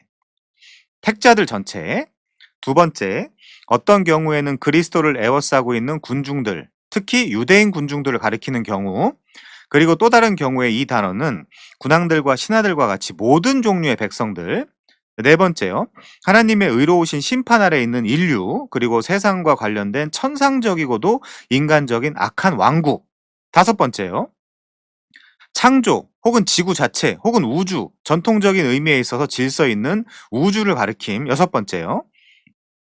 그리고 다른 경우에 이 단어는 단순히 수많은 사람들을 지칭하기도 한다. 자, 그러면 요한복음 3장 16절 같은 특정 본문은 속죄의 범위를 다루는 본문이 아니다. 오히려 이 말씀의 열쇠는 그로 말미암아 세상이 구원을 받게 하려 하심이라. 라는 17절의 목적절이 있다.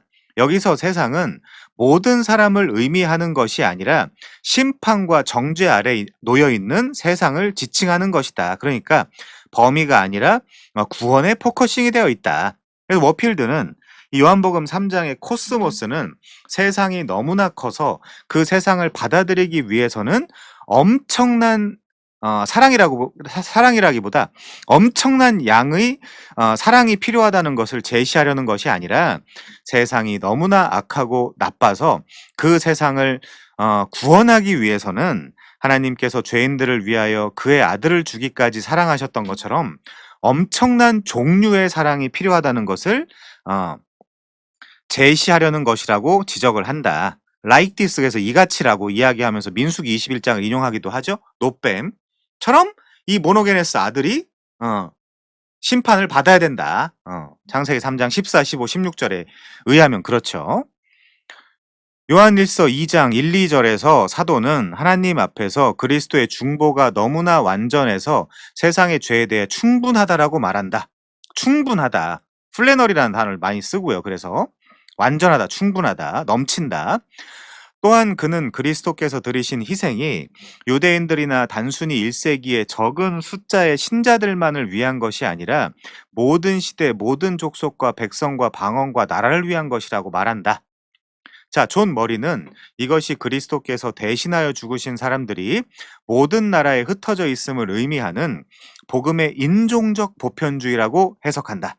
카이퍼는요, 위하여, 하이퍼가 아닌 펠이라고 번역된 헬라어가 적합한 또는 관하여를 의미한다라고 주장을 한다. 그러므로 이 헬라어는 예수께서 우리의 화목제물이신 것처럼 온 세상 역시 동일한 화목제물이 필요하다라는 의미라는 것이다. 어, 그럼 이제 모든이라는 단어가 사용된 본문에 대해서 살펴보자. 우리 전도사님이 요 파스나 판타라는 단어에 대해서 다 연구를 하셨거든요, 전에. 그 장로님 자제분들과 이제 이야기하면서 이런 질문들이 있어 가지고 이런 파스나 판타가 성경에 어떻게 쓰였는가. 자, 그럼 이제 모든이라는 단어가 사용된 본문에 대해서 살펴보자. 고린도후서 5장 14, 15절은 죽음과 부활의 통일성 정황에서 모든이라는 단어를 사용한다. 그리고요, 성경은 과장법도 있어요. 과장법도. 예를 들면 제가 늘 이걸 인용을 하는데 내 눈물로 내 침상을 띄었나이다. 믿어지세요? 아무리 우리가 성경 말씀을 믿어야 된다라고 하지만 다윗이 내 눈물로 내 침상, 내 이 침대를 띄었나이다. 믿어지세요? 성경은 과장법도 많아요. 여기 보면 문학 기법 중에 하나예요. 과장법은 뭔가를 극적으로 설명하기 위해서 이제 그런 것도 많이 있어요. 사실상 문학적으로 아무도 믿지 않죠. 사람의 눈물로 침대를 띄울 수 있다는 거를 우리가 성경 메시지를 하나님 말씀이라고 하더라도 그걸 믿을 수는 없죠. 모든 교회가 부흥과 숫자를 목표로 달려갑니다. 누군가가 그렇게 이야기했다라고 하면 예를 들면 우리 조 목사님 같은 타이트한 분이 모든 교회가 지금 부흥과 숫자를 향해서 달려가고 있습니다라고 하면 뭐 에아드까지 포함해서 아니면 뭐 참교회 이런 교회까지 포함해서 그렇게 이야기하는 건 아니잖아요. 그러니까 이게 과장법 같은 것도 있고요. 모든이라는 단어에 우선 그것부터 제가 지적을 하고 가겠습니다. 자, 그리스도는 그와 함께 연합된 사람들을 부활하신다. 위에 부활하신다. 초실절이죠. 이제 이런 거 부활 나오면 유월절, 무교절, 초실절 이제 그림까지 그리면 이 레위기에 대한 좀 더 깊은 이해가 되는 거죠.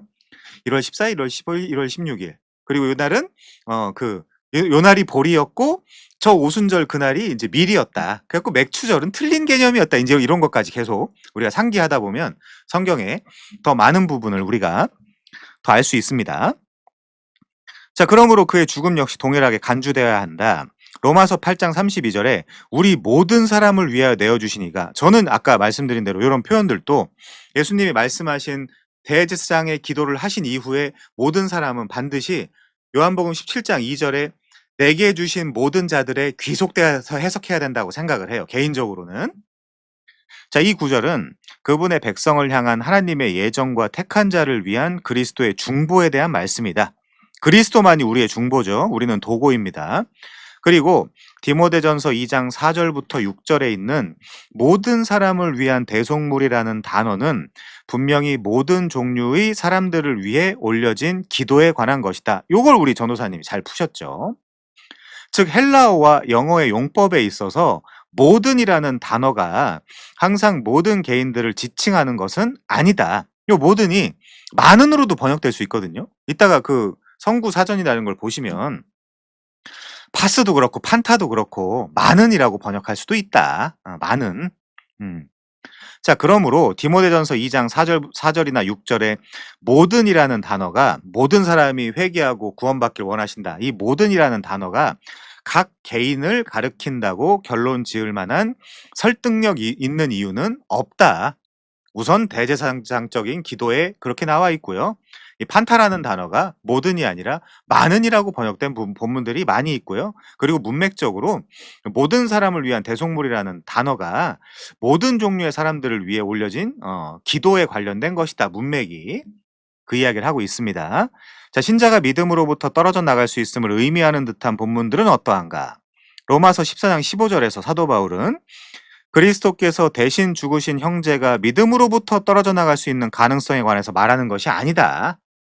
그는 지금 믿음의 삶에서 동료 그리스도인들을 멸망으로 멸망으로 이끄는 길로 가르질러 가게 만드는 거치는 돌이 되었을 때 느끼게 될 감정에 대해서 언급하고 있는 것이다. 자, 다음 단락이요. 그리고 베드로후서 2장 1절은 아마도 명목상으로는 교회 구성원이었지만 이것도 중요합니다. 혹은 한때 고백했지만 구세주를 진리 안에서 진정으로 알지 못하여 그분을 부인하는 거짓 교사들을 지칭한다. 뭐 이것도 문맥을 봐야 되는데요. 사실은 그들은 아마도 과거에 일시적으로 기적적으로 믿음을 소유했을 수 있지만 결코 참된 구원적 믿음을 소유한 적은 없다. 그래서 그들은 구세주를 배격했다. 그들이 말씀을 순종하지 아니함으로 넘어지나니 이는 그들을 이렇게 정하신 것이라. 이거 되게 중요하죠. 사람들이 이런 성구 있는 줄을 모르거든요. 그들이 말씀을 순종하지 않더라. 그래서 넘어지더라. 근데 그들을 이렇게 정하신 것이다. 하나님이. 이걸 사람들이 잘 모릅니다. 근데 분명히 나와 있죠. 자, 즉 그리스도는 불순종하기로 정해진 자들을 분명히 구속하시지 않았다. 이렇게 나오죠. 자, 넘어가겠습니다. 실제적 반론. 우리는 제한 속죄에 대한 가장 주요한 실제적 반론들은 다음과 같이 두 가지 질문으로 요약할 수 있다. 만일 속죄가 어떤 이들에게만 제한되어 있다면 어떻게 영광스러운 속죄가 될 수 있겠는가? 제가 언젠가 그 RC 스프롤의 웨스트민스터 신앙고백서 383페이지에 나와 있는 얘기를 한번 해드린 적 있죠?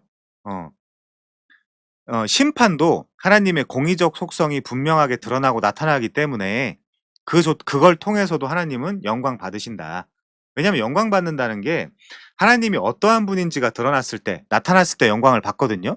근데 우리는 그 표현을 싫어하는 게 결국엔 내가 구원을 받던 심판을 받던 나를 통해서 하나님의 공의적 속성이나 아니면 사랑의 속성이 드러나는 거 아니냐? 그럼 내가 어쨌든 이 공의적 속성으로서 심판받을 가능성이 있기 때문에 싫어하는 거거든요, 사람들이. 그거는 사실상 우리의 존재 자체가 모든 것이 시간, 재정, 뭐 생명 모든 것이 다 하나님을 위해서 있다라고 생각을 하면 그냥 뭐 그러시든지 말든지 다 가져가세요 하나님 이렇게 이야기하면 그냥 간단해 버리는 건데 아직도 자기 애와 자기 의가 남아 있다라고 하면 아니 왜 나를 통해서 심판을 하고 나를 통해서 나를 구원하고 나를 심판하는 걸 통해서 영광을 받냐? 왜 거기 나를 걸고 넘어지냐? 그리고 지옥 가면 어떡하냐? 그러니까 이제 거의 그러니까 반불신자 혹은 불신자가 이제 걱정하는 내용을 지금 하고 있는 거지. 신자들은 그거 가지고 걱정을 하겠습니까? 아, 너무 감사하다. 음. 나의 존재 자체가 사실은 그 땅에 들어가서는 안 될 존재임이 분명한데 그럼에도 불구하고 나를 그 땅에 보내주신다니. 정말 감사하다. 이게 정상적인 반응이죠. 그러니까 인본주의자들한테 휩쓸려 가지고 그들과 동조해 가지고 같이 저주받을 이유가 전혀 없다는 거예요. 제 말은. 우리가 하나님의 백성이라면 하나님 편을 들어야죠. 존 거스트너처럼. 알시 스프롤이 어렸을 때 어 존 거스트너한테 한 방 먹었던 것처럼. 아니 너는 너의 가장 친한 백성, 너의 가장 친한 친구, 너가 가장 사랑하는 사람이 지옥에서 불타고 있는 모습을 보면서 너는 즐거워하고 기뻐할 할 날이, 그렇게 거룩하게 될 날이 올 거야. 왜? 그때 되면 너는 하나님을 가장 사랑하게 될 거거든. 하나님은, 우리가 신학에서 그런 이야기 하죠. 하나님은 하나님이 영광 받으시는 일만 행한다. 그러면 영광 받으시기 위해서 누군가를 지옥에 보낸 겁니다. 음. 그러면 내 입장에서는 그게 내 친구가 됐든 가족이 됐든 아니면 누가 됐든지 간에 '그래. 저걸 통해서 하나님이 영광 받으시려고 하셨구나.' 그러면 나는 오케이. everything 오케이. 그렇게 이야기하는 것이 원래 성도라는 거예요. 그렇게 이야기하는 사람들이 가는 거지, 지금은 그렇게 이야기하지 못하지만 거기 가서는 그렇게 이야기를 해야지. 그게 말이 안 된다는 겁니다, 제 이야기는. 음. 그래서 알시 스프롤이 쓴 그 웨스트민스터 신앙고백서 해설 383 페이지에 보면 지금 제가 말씀드린 그 이야기가 잘 나와 있고요. 자, 만일 속죄가 어떤 이들에게만 제한되어 있다면 어떻게 영광스러운 속죄가 될 수 있겠는가? 왜 못 되냐? 왜 못 되냐? 하나님은 심판을 통해서 죄인들이 활활 불에 타는 장면을 통해 하나님의 공의적 속성이 드러나는 것으로도 영광을 받으신다. 그러므로 사람들은 칼빈주의를 싫어한다.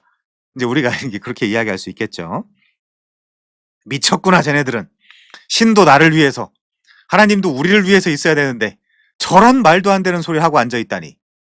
그게 아주 깊은 기저에 깔려 있는 거예요. 사람들이. 그 사람들은 제가 확신하지만 천국에 못 갑니다. 거기 가서 그렇게 되는 게 아니에요. 그렇게 된 사람들, 야, 귀신이 쫓겨나고 병이 고쳐진 걸로 기뻐하지 말고 하나님의 나라, 킹덤 커밍이 너희 안에 임한 걸 보고 기뻐해라. 그렇게 예수님이 말씀하시거든요. 너희 안에 하나님 나라, 하나님의 통치가 임한 사람들이 가는 나라가 하나님 나라지. 야, 내가 지금은 하나님을 뭐 그렇게 생각하고 있진 못하지만 그 나라 가가지고는 다윗이 고백한 것처럼 문직이라도 되면 좋겠다. 지금은 그렇게 생각하지 못하겠지만 거기 가서는 그렇게 생각하겠지. 못 갑니다. 그게 간단한 문제가 아니에요. 그래서 좁은 길이고요.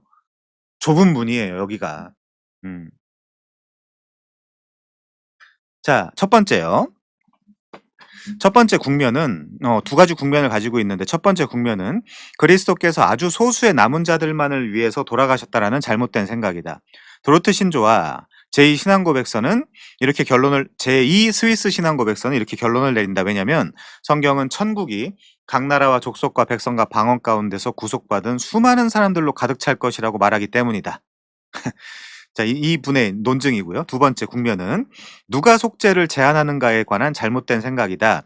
이전 장 시작 페이지에 있는 찰스 스펄전의 글이 잘 보여주듯이 그리스도의 구속을 제한하는 사람들은 칼빈주의자가 아니라 알미니안주의자다. 왜? 결국에 니네의 주장을 가만히 들어보면 구원을 못 받게 이야기하고 있거든. 칼빈주의자들의 구원이 참으로 주 예수 그리스도께 나아오는 모든 남자와 여자, 10대와 소년, 소녀들을 위한 것이라고 교훈한다. 그리스도께서는 그렇게 나오는 사람들을 내쫓지 아니할 것이다. 물론 택한 백성이에요. 이렇게만 이해하면 오해 소지가 있겠죠. 자, 칼빈주의자들은 이렇게 말한다. 그의 속죄를 통해 예수께서는 나의 타락의 깊은 심연으로부터 하나님과 천국으로 향하는 다리로 오셨다. 그리고 그의 영을 보내심으로써 예수께서 위하여 다리를 건설하신 모든 죄인들을 영광으로 이끄시는 데까지 성공할 것이다. 거기까지요. 보증까지. 우리는 칼빈주의는 보증까지, 알미니안주의자들은 가능성까지. 이 진술이 바로 복음의 본질이요 핵심이다. 하나님께서는 단 한 사람의 택한 백성도 잃어버리지 아니할 것이다. 그런 관점에서 보면 알미니안주의자들이 제한 속죄자들이네, 이렇게 이야기하는 거죠. 따라서 천국에서는 이름표는 있지만 빈자리가 있네 라는 것은 존재하지 않을 것이다. 알미니안주의자들은 속죄가 단지 구원을 가능하게 만들 뿐이라고 주장하면서 하나님의 아들의 피 흘리심의 유효성을 매우 제한한다. 매우 제한한다. 제안이 아니라 제한입니다. 어떤 알미니안주의자는 이것을 다음과 같이 표현했다. 한 사람의 죄인이 그것을 받아들이지 않는다 할지라도 속죄는 유효하며 하나님께 영광된 일이 될 것이다. 자, 넘어가고요. 반론 두 번째. 만일 그리스도께서 모든 사람을 구원하기 위해 죽은 것이 아니라면 어떻게 모든 사람에게 아무런 차별 없이 복음을 전할 수 있겠냐? 만일 당신이 죄인에게 그리스도께서 당신을 위하여 죽으셨습니다라고 말할 수 없다면 도대체 어떻게 그에게 주 예수 그리스도를 믿으라고 말할 수 있겠냐? 그렇다면 칼빈주의는 결과적으로 복음의 열정을 꺾어버리는 교리가 아니겠느냐? 이건 그냥 반대를 하기 위한 질문이죠. 전혀 그렇지 않은데. 자, 이에 세 가지를 말하고자 한다. 첫 번째요. 복음의 내용은 사람들에게 그리스도께서 특별한 사람이나 저 특정한 사람을 위해 돌아가셨다라고 말하는 것이 아니다. 복음의 내용이 그렇다는 겁니다. 전체적으로는 이런 내용도 다 함의되어 있죠. 자, 공적이든지 사적이든지 사도행전에 기록된 설교 가운데 사도가 복음을 전하면서 그 복음의 내용에 그리스도께서 어떤 특정한 개인을 위하여 죽으셨다라고 하는 경우, 그렇게 설교하는 경우는 단 한 번도 없다. 단 한 번도 없다. 그래서 복음은 하나님께서 그의 아들을 보내사 이 땅에서 살고 죽고 다시 부활하셨다고 선포한다. 복음의 내용이 그렇다는 거고요. 그 내용을 받고 살아나는 사람들의 숫자가 한정되어 있다는 거죠. 그게 한정되어 있다는 건 택자들이 있다는 얘기입니다. 바로 이것이 가장 악한 죄인들에게 필요한 것이다. 왜냐하면 이 복음의 약속이 바로 주 예수를 믿으라. 그리하면 네가 구원을 얻을 것이기 때문이다. 라고 이야기한다는 거고요. 이 부분은 조금 모호하긴 합니다. 자, 두 번째요. 속죄에 대한 칼빈주의적 견해는 복음 전도의 성공을 보장한다. 요 성공의 정의가 어떤지는 좀 따져봐야 됩니다. 자, 택자들은 복음 설교를 통하여 반드시 구원받을 것이다. 누가요? 택자가. 왜냐하면 하나님께서 삼위 하나님 사이에 수립된 영원한 구속 언약을 통해 그렇게 결정하셨기 때문이다. 언약이 크게 세 가지가 있다 그랬죠? 구속 언약, 행위 언약, 은혜 언약. 자, 그 다음에요. 183페이지. 주권적이고도 은혜롭고 특별한 사랑을 통해 성부께서는 그의 아들에게 주신 특정한 사람들을 선택하셨다. 아들에게 주신. 그리고 하나님의 아들은 그들을 위하여 하나님의 도덕법의 계명을 완전히 순종하고, 여기 이제 계명을 완전히 순종했다라기보다 그분의 하나님의 뜻을 완전히 순종하셨다는 개념이 더 포괄적이고 더 완성형입니다. 율법을 순종하셨다, 계명을 순종하셨다 그러면 아니 예수님이 안식일 지키셨어요? 안 지키셨어요, 안식일을. 문자 그대로 지킨 게 아니라 그 율법에 진짜 담겨져 있는 하나님의 뜻을 완성하셨다 이렇게 얘기해야지, 율법을 다 완성하셨다 그러니까 누군가 그렇게 질문하는 거예요. 안식일 안 지켰잖아요. 아니 근데 그거는 뭐 이제 말이 길어지게 되는 거죠. 핑계가. 그렇게 이야기하는 것이 아니라 실제 그 안식에 담겨 있는 뜻까지, 하나님의 뜻까지 완성하셨다, 순종하셨다. 그걸 능동적 순종이라고 하는 게 더 좋을 것 같아요. 물론 능동적 순종이라는 개념 안에 제가 반대하는 부분들은 많이 있습니다. 자, 그 다음에요. 율법에 대한 그들의 순종 때문에 임한 형벌의 값을 지불함으로써 수동적 순종. 요건 이제 완전한 순종이죠. 요것만이 완전한 순종입니다. 그들의 구속을 성취하셨다. 그러므로 하나님은 의로우며 예수를 믿는 자들을 의롭다 하시는 분이다. 뿐만 아니라 삼위일체 하나님의 언약 아래에서 성령 하나님은 그리스도의 구속 사역을 택한 자들에게 적용하기 위하여 성부와 성자에 의해 보냄을 받았다. 필리오케요. 자, 우리는 하나님의 법정적이고도 언약적인 뜻이 유효하다라는 사실을 기억해야 된다. 하나님은 목적하시는 일을 반드시 실행하신다. 구속도 마찬가지고요.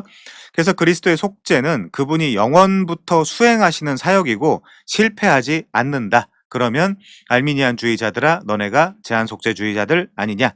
자, 한정적인 속죄는 하나님의 선택하시는 목적으로부터 흘러나오고요. 그리스도의 제2 아담의 교리와 그분의 대제사장적인 사역, 여기 제2 아담이 들어오는 이유는 대사장적 사역이랑 동일하게 둘 다 실패를 했거든요. 제1 아담, 그 제1 대제사장은 실패했습니다. 그걸 이제 그 완성하시는 분으로 등장을 하는 거고요. 그분의 언약적 역할 등 영혼에 기초한 다른 기독론의 모든 교리들을 뒷받침해 주고 있다라는 거죠. 자, 다다음 줄이요. 그들은 하나님께서 그리스도의 제사장적 사역을 통해 자신의 시간과 방법으로 죄인들을 구원할 것이라는 사실을 알기 때문에 인내하면서 복음을 전한다. 지금 우리가 그런 거죠. 우리 뭐 장로님들, 집사님들께서도 다 이제 마찬가지인 거고요. 자, 또한 그들은 하나님의 영광이 나타날 것이기 때문에 열정적이며 오직 영원토록 언약을 신실하게 지키는 여호와 하나님만이 구원을 이루고 성취하심을 알기 때문에 기도하게 된다라고 우리가 믿고 그렇게 살고 있는 거죠. 자, 16세기 종교개혁으로부터 찰스 피니 이전의 19세기 초반 위대하고도 열정적인 교회 전도자들에게 이르기까지, 여기 지금 찰스 피니가 나왔죠. 이 책 혹시 보신 적 있으세요? 부흥과 부흥주의. 부흥과 부흥주의에 보면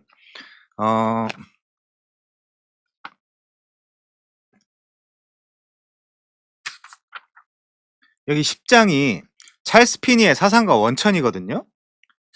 이거 다 안 읽을 건데 제가 몇 구절만요. 1820년대와 1830년대 미국 개신교 안에 발생했던 엄청난 변화에 있어서 찰스 피니가 대단히 중대한 역할을 했다는 것은 분명한 사실이다. 이 사실에 대한 여러 해석과 원인은 우리가 이미 살펴본 대로 매우 복잡하다. 피니의 역할에 대한 질문에 답하는 일은 즉각적으로 명백하게 제시할 수 있는 것은 아니다. 이 점을 올바로 이해하기 위해서는 우리는 피니의 가장 영향력 있는 저서인 회고록을 살펴봐야 되는데, 그 뒤부터는 무슨 내용이냐면요. 이 피니는 칼빈주의 전통과 반대된다는 것이 확실하다. 그러면서 피니는 신기하게도 장로교 목사로 안수받고 장로교 목사로 임직한 이후부터 기회 있을 때마다 장로교의 전통적 교훈을 반대하고 나섰다. 나는 이런 전통적 교훈을 고수하는 사람들을 발견할 때면 그들이 어떤 사람들이든지 나의 온 힘을 다해 그것을 파괴하는 일을 전혀 주저하지 않았다. 라고 하면서 이 10장 전체가 기존에 가지고 있었던 이 프로테스탄트의 전통을, 그러니까 고전은 우리가 복음주의라고 할 때 구복음주의예요. 건전한 복음주의. 그리고 찰스 피니를 기점으로 19세기 이 찰스 피니를 기점으로 이때부터 막 교회 안에서 예배를 할 때 영상 예배를 한다거나 난타를 치며 한다거나 마케팅 처치, 그러니까 소비자들을 잘 조사해서요, 시장 조사를 해서 이 사람들이 싫어할 것들 다 빼고 설교 길다 빼, 뭐 기도 길다 빼, 그리고 이제 이 예배가 너무 지루하다, 우리 소통하는 방식으로 예배를 하자, 그래갖고 막 참여하는 예배 뭐 이제 이런 것들. 자, 그래서 지금 그 얘기를 하는 겁니다. 자, 16세기 종교개혁으로부터 찰스 피니 이전의 19세기 초반 위대하고도 열정적인 교회 전도자들에게 이르기까지, 그러니까 이 찰스 피니를 보통 신복음주의가 열리는 기점으로 이 피니주의를 언급을 합니다. 찰스 피니주의를. 이때부터 이제 완전히 그 교회가 급전직하로 타락하고 부패하기 시작하죠. 지금 그 제도권 교회에서 하고 있는 성경에 나타나 있지 않은 모든 것은 다 찰스 피니의 영향을 받았다고 생각하시면 됩니다. 새생명 축제부터 시작해가지고 다요. 뭐 여러 가지 있잖아요. 교회 안에서 하고 있는 것들. 새생명 축제를 할 게 아니라 전도를 해야죠. 나가서 선교를 해야 되고요. 우리 교회 와봐라고 퉁치는 것이 아니라 내가 내 입을 벌려서 고린도전서 15장 1, 2, 3, 4절의 메시지, 성경대로 그리스도께서 너랑 나의 죄를 위하여 죽으셨고 장사 지냈다가 성경대로 부활하셨어 라는 복음을 내가 전할 수 있어야죠. 부산 무슨 교회 보니까 새생명 축제를 하면서 소나타를 2대를 걸었더라고요. 경품으로. 이게 진짜 이게 지금 교회에서 자, 피니 이전의 19세기 초반 위대하고도 열정적인 교회 전도자들에게 이르기까지, 그러니까 지금 이 조엘 비키도 찰스 피니를 지금 부정적으로 언급하고 있는 거죠. 대부분의 하나님 중심의 언약 신학에 기초한 한정적인 속죄 교리를 믿었다. 누가 감히 그 이전에 있었던 휘필드, 찰스 스펄전, 윌리엄 캐리, 데이빗 브레이너드, 조나단 에드워즈, 아사엘 네틀턴, 이런 사람들에 대해서 비판을 할 수 있겠는가? 이 전도자들은 모두 그리스도의 속죄 사역에 대하여 한정된 구속 계획을 고백을 했고 그리스도를 무조건적으로 제공된 분으로서 그리고 동시에 회개하고 믿는 모든 자들의 기꺼운 구세주로서 담대하게 설교를 했다. 자, 세 번째요. 세 번째도 좀 모호한데 여기는요. 그냥 이렇게 넘어가겠습니다. 세 번째 단락이요. 자, 도르트 신조는 복음은 누구든지 그리스도께서 십자가에 못 박히심을 믿는 자들은 멸망당하지 않으며 영생을 얻을 것이라고 약속을 한다. 이 약속은 회개하고 믿으라라는 약속과 함께 하나님께서 기쁘신 뜻 가운데 복음을 전달하려는 자들에게 반드시 선포되어야 하고 모든 나라에 차별 없이 공포해야 한다. 이렇게 이야기하죠. 근데 제가 이 파트를 모호하다라고 이야기하는 거는 믿는 자들이라고 표현을 하면서 지금부터 계속해서 제한은 걸려 있지만 믿는 자들은 들어올 수 있다라는 뉘앙스를 조금씩 보이거든요. 지금 이 부분에 있어서 조엘 비키가 해가는 논증에 있어서는요. 자, 로저 니콜이요.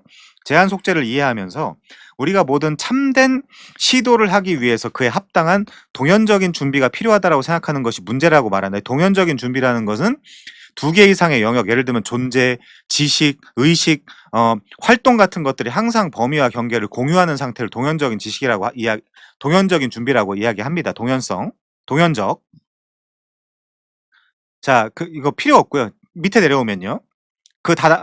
세 번째 단락. 예수께서 내게 오는 자는 내가 결코 내쫓지 아니하리라라고 말씀하셨다. 요런 부분만을 인용을 하면 어쨌든 숫자는 이렇게 제한이 걸려 있지만 그럼에도 불구하고 그런 하나님의 창세전의 목적과 뜻 아니면 계획과 작정, 예정 이런 걸 넘어서 믿는 자들은 들어오라고 했지 않았냐 이렇게 논증한다라는 거는 사실상 심각한 문제가 있어요. 저는 이 장의 요 셋째 부분은 제가 썩 그렇게 동의해 줄 수는 없는 내용을 담고 있습니다. 자, 그 다음이요. 윌리엄 시민턴은 이렇게 주장을 한다. 저는 웨스트민스터 신앙고백서 3장을 받아들여요. 우리 주 예수의 희생 제사가 온 세상을 구원하기에 충분한 본질적인 가치를 지녔다는 것을 믿는다. 이런 의미에서 그리스도의 희생은 온 인류의 구속에 충분한 것이었다. 매우 엄밀한 의미에서 우리가 견지하는 그리스도의 속죄의 가치는 무한하고 절대적이며 완전히 충분한 것이다. 이 완전히 충분한 희생이 바로 제한 없는 복음 초청의 우주성에 관한 기초를 제공한다. 이 얘기가 뭐죠? 지금 뉘앙스가? 저는 아까 이거를 저희가 나누기 위해서 읽으면서 좀 깜짝 놀랐거든요. 그럼 지금 WCF 3장을 지금 부정한다는 얘기인가? 요게 확대되면 아미랄드 스파가 되는 겁니다. 리미티드 어터먼트를 빼버리는. 여러분들 이해해 주실 거라고 믿고요. 바로 이것이 내가 이해하고 있는 속죄교리의 충분성이다. 그거는 맞죠. 그건 맞지만 요렇게 좀 오해의 소지가 있게 이야기하면 안 됩니다. 모든 인류의 범죄가 내 안에 응집되어 있다 하더라도 모든 죄를 깨끗하게 하시는 그 보혈을 신뢰하고 있기 때문에 절망에 빠질 이유가 없는 것이다. 시밍턴은 다음과 같이 결론 짓는다.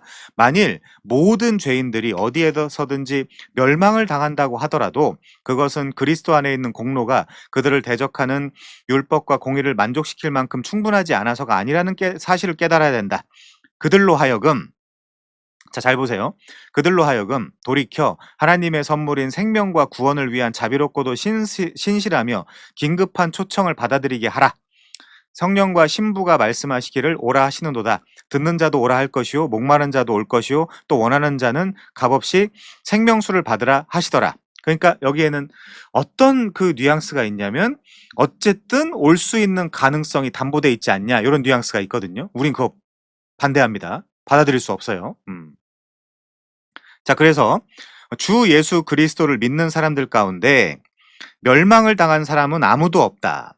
그에 대한 복음의 메시지는 다음과 같다. 그 위부터 볼게요. 요거 하나 빼뜨렸는데 만일 당신이 은혜로 말미암아 그래서 제한이 걸려 있는 거죠. 은혜로 말미암아니까 로마서 9장 같은 데도 보면 그렇죠. 내가 너를 택함은 은혜로 말미암아 생명수를 취한다면 구원을 얻을 것이다. 그래서 조금이라도 제가 말씀드리는 포인트는 그겁니다. 조금이라도 인간 내재적인 능력으로 혹은 그런 가능성이라도 인간에게 자체에 열어준다면 우린 칼빈주의자가 더 이상 아니에요. 뉘앙스를 조금이라도 보인다면. 그래서 이런 논증은 좋은 논증은 아니다라고 제가 말씀을 드리고요. 자, 다음 단락이요. 다리가 완성되었습니다. 그러니까 이렇게 복음 메시지를 전한다는 거죠. 다리가 완성되었습니다. 그리스도께서는 당신을 위해 당신을 그 다리에 올려놓으시며 그 다리를 건너도록 인도하실 것입니다. 그분은 자신에게로 오는 모든 사람을 환영하십니다. 그분을 믿으십시오. 뭐 요거는 뭐 가능하겠습니다. 아무튼요. 자, 믿음은 선물입니다. 믿음이 없이는 그리스도의 속죄가 우리에게 아무런 유익도 제공할 수 없다. 우리가 오직 빈손으로 그리스도를 받아들일 때에만 그리스도께서 성취하신 속죄의 유익을 경험할 수 있다. 빈손으로 받아들일 수는 있냐, 요 문제도 좀 우리가 생각을 해봐야 되겠죠. 자, 복음은 우리가 믿음을 행사하기 이전에 이미 속죄가 이루어졌음을 전한다. 화목이 이루어졌다. 그리스도께서 우리를 그분에게로 이끄실 때 우리는 은혜로 말미암아 그것을 받게 된다. 선물이고요. 자, 이제 마지막입니다. 세 번째. 빨리 보고 마칠게요. 알미니안주의와 칼빈주의는 각기 다른 전제에 기초해 있다. 알미니안주의자들은 한정적인 속죄를 믿는다. 즉 예수 그리스도가 실제로 자신의 대속적 죽음을 통하여 구속하기로 예정하신 모든 사람을 구속하셨다는 것을 믿는다. 자, 이게 칼빈주의자 입장이고요. 톰 에스콜은 이렇게 이야기하죠. 구약시대 대제사장은 희생제사를 드릴 때 그 흉배에 이스라엘 12지파 이름이 새겨진 의복을 입었다.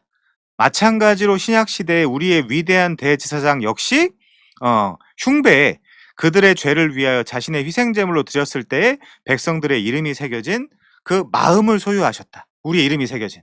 우리 장로님들, 집사님들, 목사님들, 우리 전도사님들 다 이제 이름을 마음에 새기고 하나님 앞에 대제사장으로서 나간다는 거죠. 구약 12지파 이름을 새기고 대제사장이 하나님 앞에 나갔던 것처럼, 그러므로 그리스도에게 속한 자는 단 한 사람도 잃어버리지 않을 것이다. 호명하겠죠. 내가 너를 지명하여 불렀나니 너는 내 것이라 라고 이렇게 호명을 하겠죠.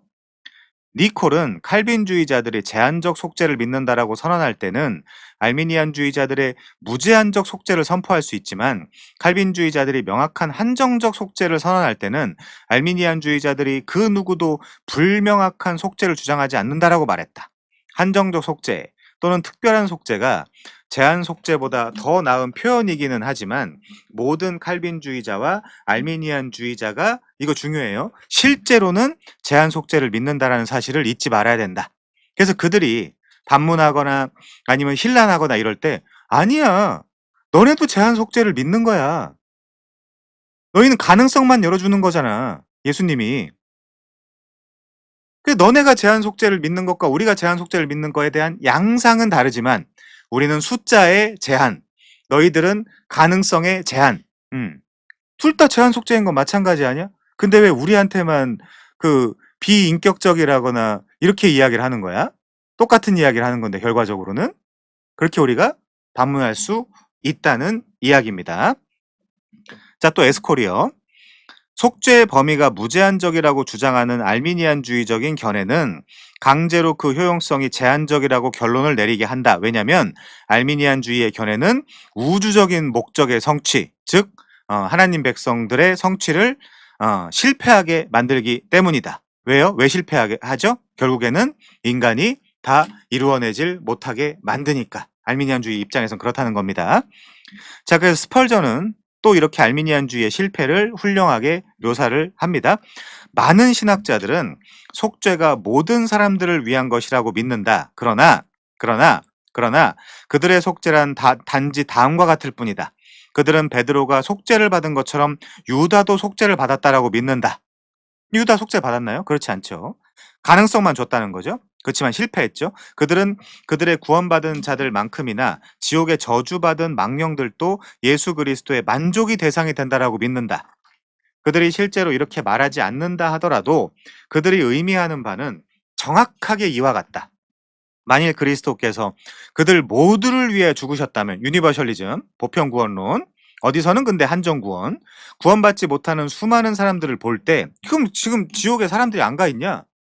안 가 있냐? 가 있지 않냐? 그럼 제한 속죄 아니냐? 그리스도의 죽음은 헛된 것이 된다. 그리스도께서 그들을 위하여 죽으셨음에도 불구하고 그들은 내세의 저주를 받기 때문에 그들을 위한 그리스도의 죽음은 헛될 뿐이다. 우리는 하나님이 창세 전부터 택한 백성들의 숫자의 제한. 그렇지만 그들은 완전하고도 온전한 의미의 확실한 구원을 받는다. 너희는 그 구원의 길은 열어주셨지만 너희가 잘해야 구원을 받는다라는 제한 속죄주의자들이다 라고 지금 이야기를 하는 겁니다. 토론을 두려워할 이유가 전혀 없고요. 자, 그래서 스펄전처럼 우리 칼빈주의자들은 알미니안주의 친구들에게 다음과 같이 말할 수 있다. 뭐라고요? 당신의 속죄를 마음대로 하라. 당신은 그것을 잘 보관할 수도 있다. 그러나 우리는 절대로 우리의 속죄를 포기하지 않을 것이다. 우리의 속죄가 뭐죠? 하나님의 하나님이 시작, 과정, 끝을 다 이루시고 보증하시는 속죄. 이것이 바로 칼빈주의적인 속죄입니다. 다시 읽어볼게요. 당신의 속죄를 마음대로 해라. 당신은 그것을 잘 보관할 수도 있다. 그러나 우리는 하나님이 시작하시고 과정을 통전적으로 다스리시고 끝을 다 이루시는 우리의 속죄를 포기하지 않을 것이다. 왜냐하면 우리는 참으로 우리를 속죄해주는 구속과 함께 진실로 구원하시는 그 구원까지 완성하시는 구세주가 필요하기 때문이다. 마태복음 1장 21절은 그 이름을 예수라 하라. 자기 백성을 그들의 죄에서 구원하기 위해서 오셨다. 이제 그 표현입니다. 자, 그 다음에요. 오직 흠없고 점없는 어린 양 같은 그리스도의 보배로운 피로 된 것이니라. 그는 창세전부터 미리 알린 바 되시니나. 우리는요. 우리도 에베소서 1장에 보면 창세전에 곧 그리스도 안에서 우리를 택하사 우리로 그 앞에서 거룩하고 흠이 없게 하시려고 우리를 예정하사. 그 표현이 나오죠.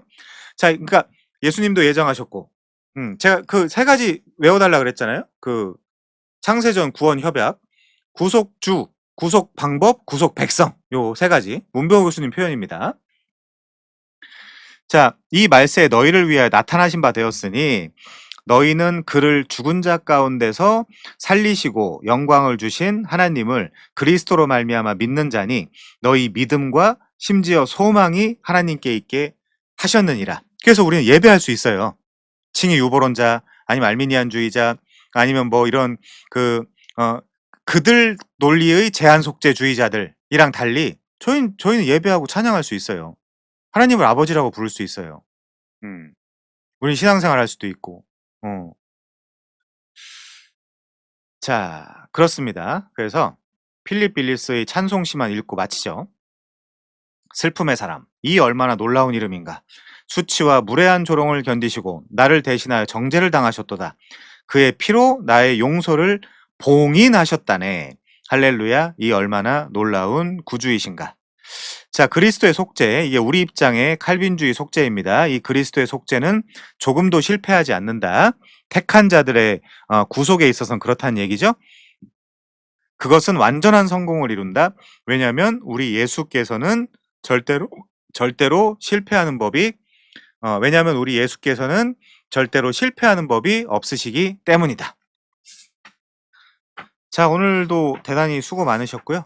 제한 속죄 우리가 다뤘는데 얼마든지 그 알미니안주의자들과 야, 사실은 니들이 제한 속죄주의자들이야 라고 하면서 대화가 가능하다라는 점까지 익히고 우리는 우리의 구원을 하나님이 시작하시고 과정을 이끄셨고 완성까지 보증해 주신다라는 그 완전한 속죄를 믿는 사람들이야 라는 걸 우리가 좀 더 확실하게 익히셔서 우리의 신앙도 흔들리지 않을 뿐만이 아니라 잘못된 신앙을 갖고 있는 사람들과 토론을 하든 논쟁을 하든 가르쳐 주시든 그것들을 잘 교정해 주시면 감사하겠다는 말씀으로 이 강의를 마치겠습니다. 피곤하셨을 텐데 대단히 수고 많으셨습니다. 감사합니다.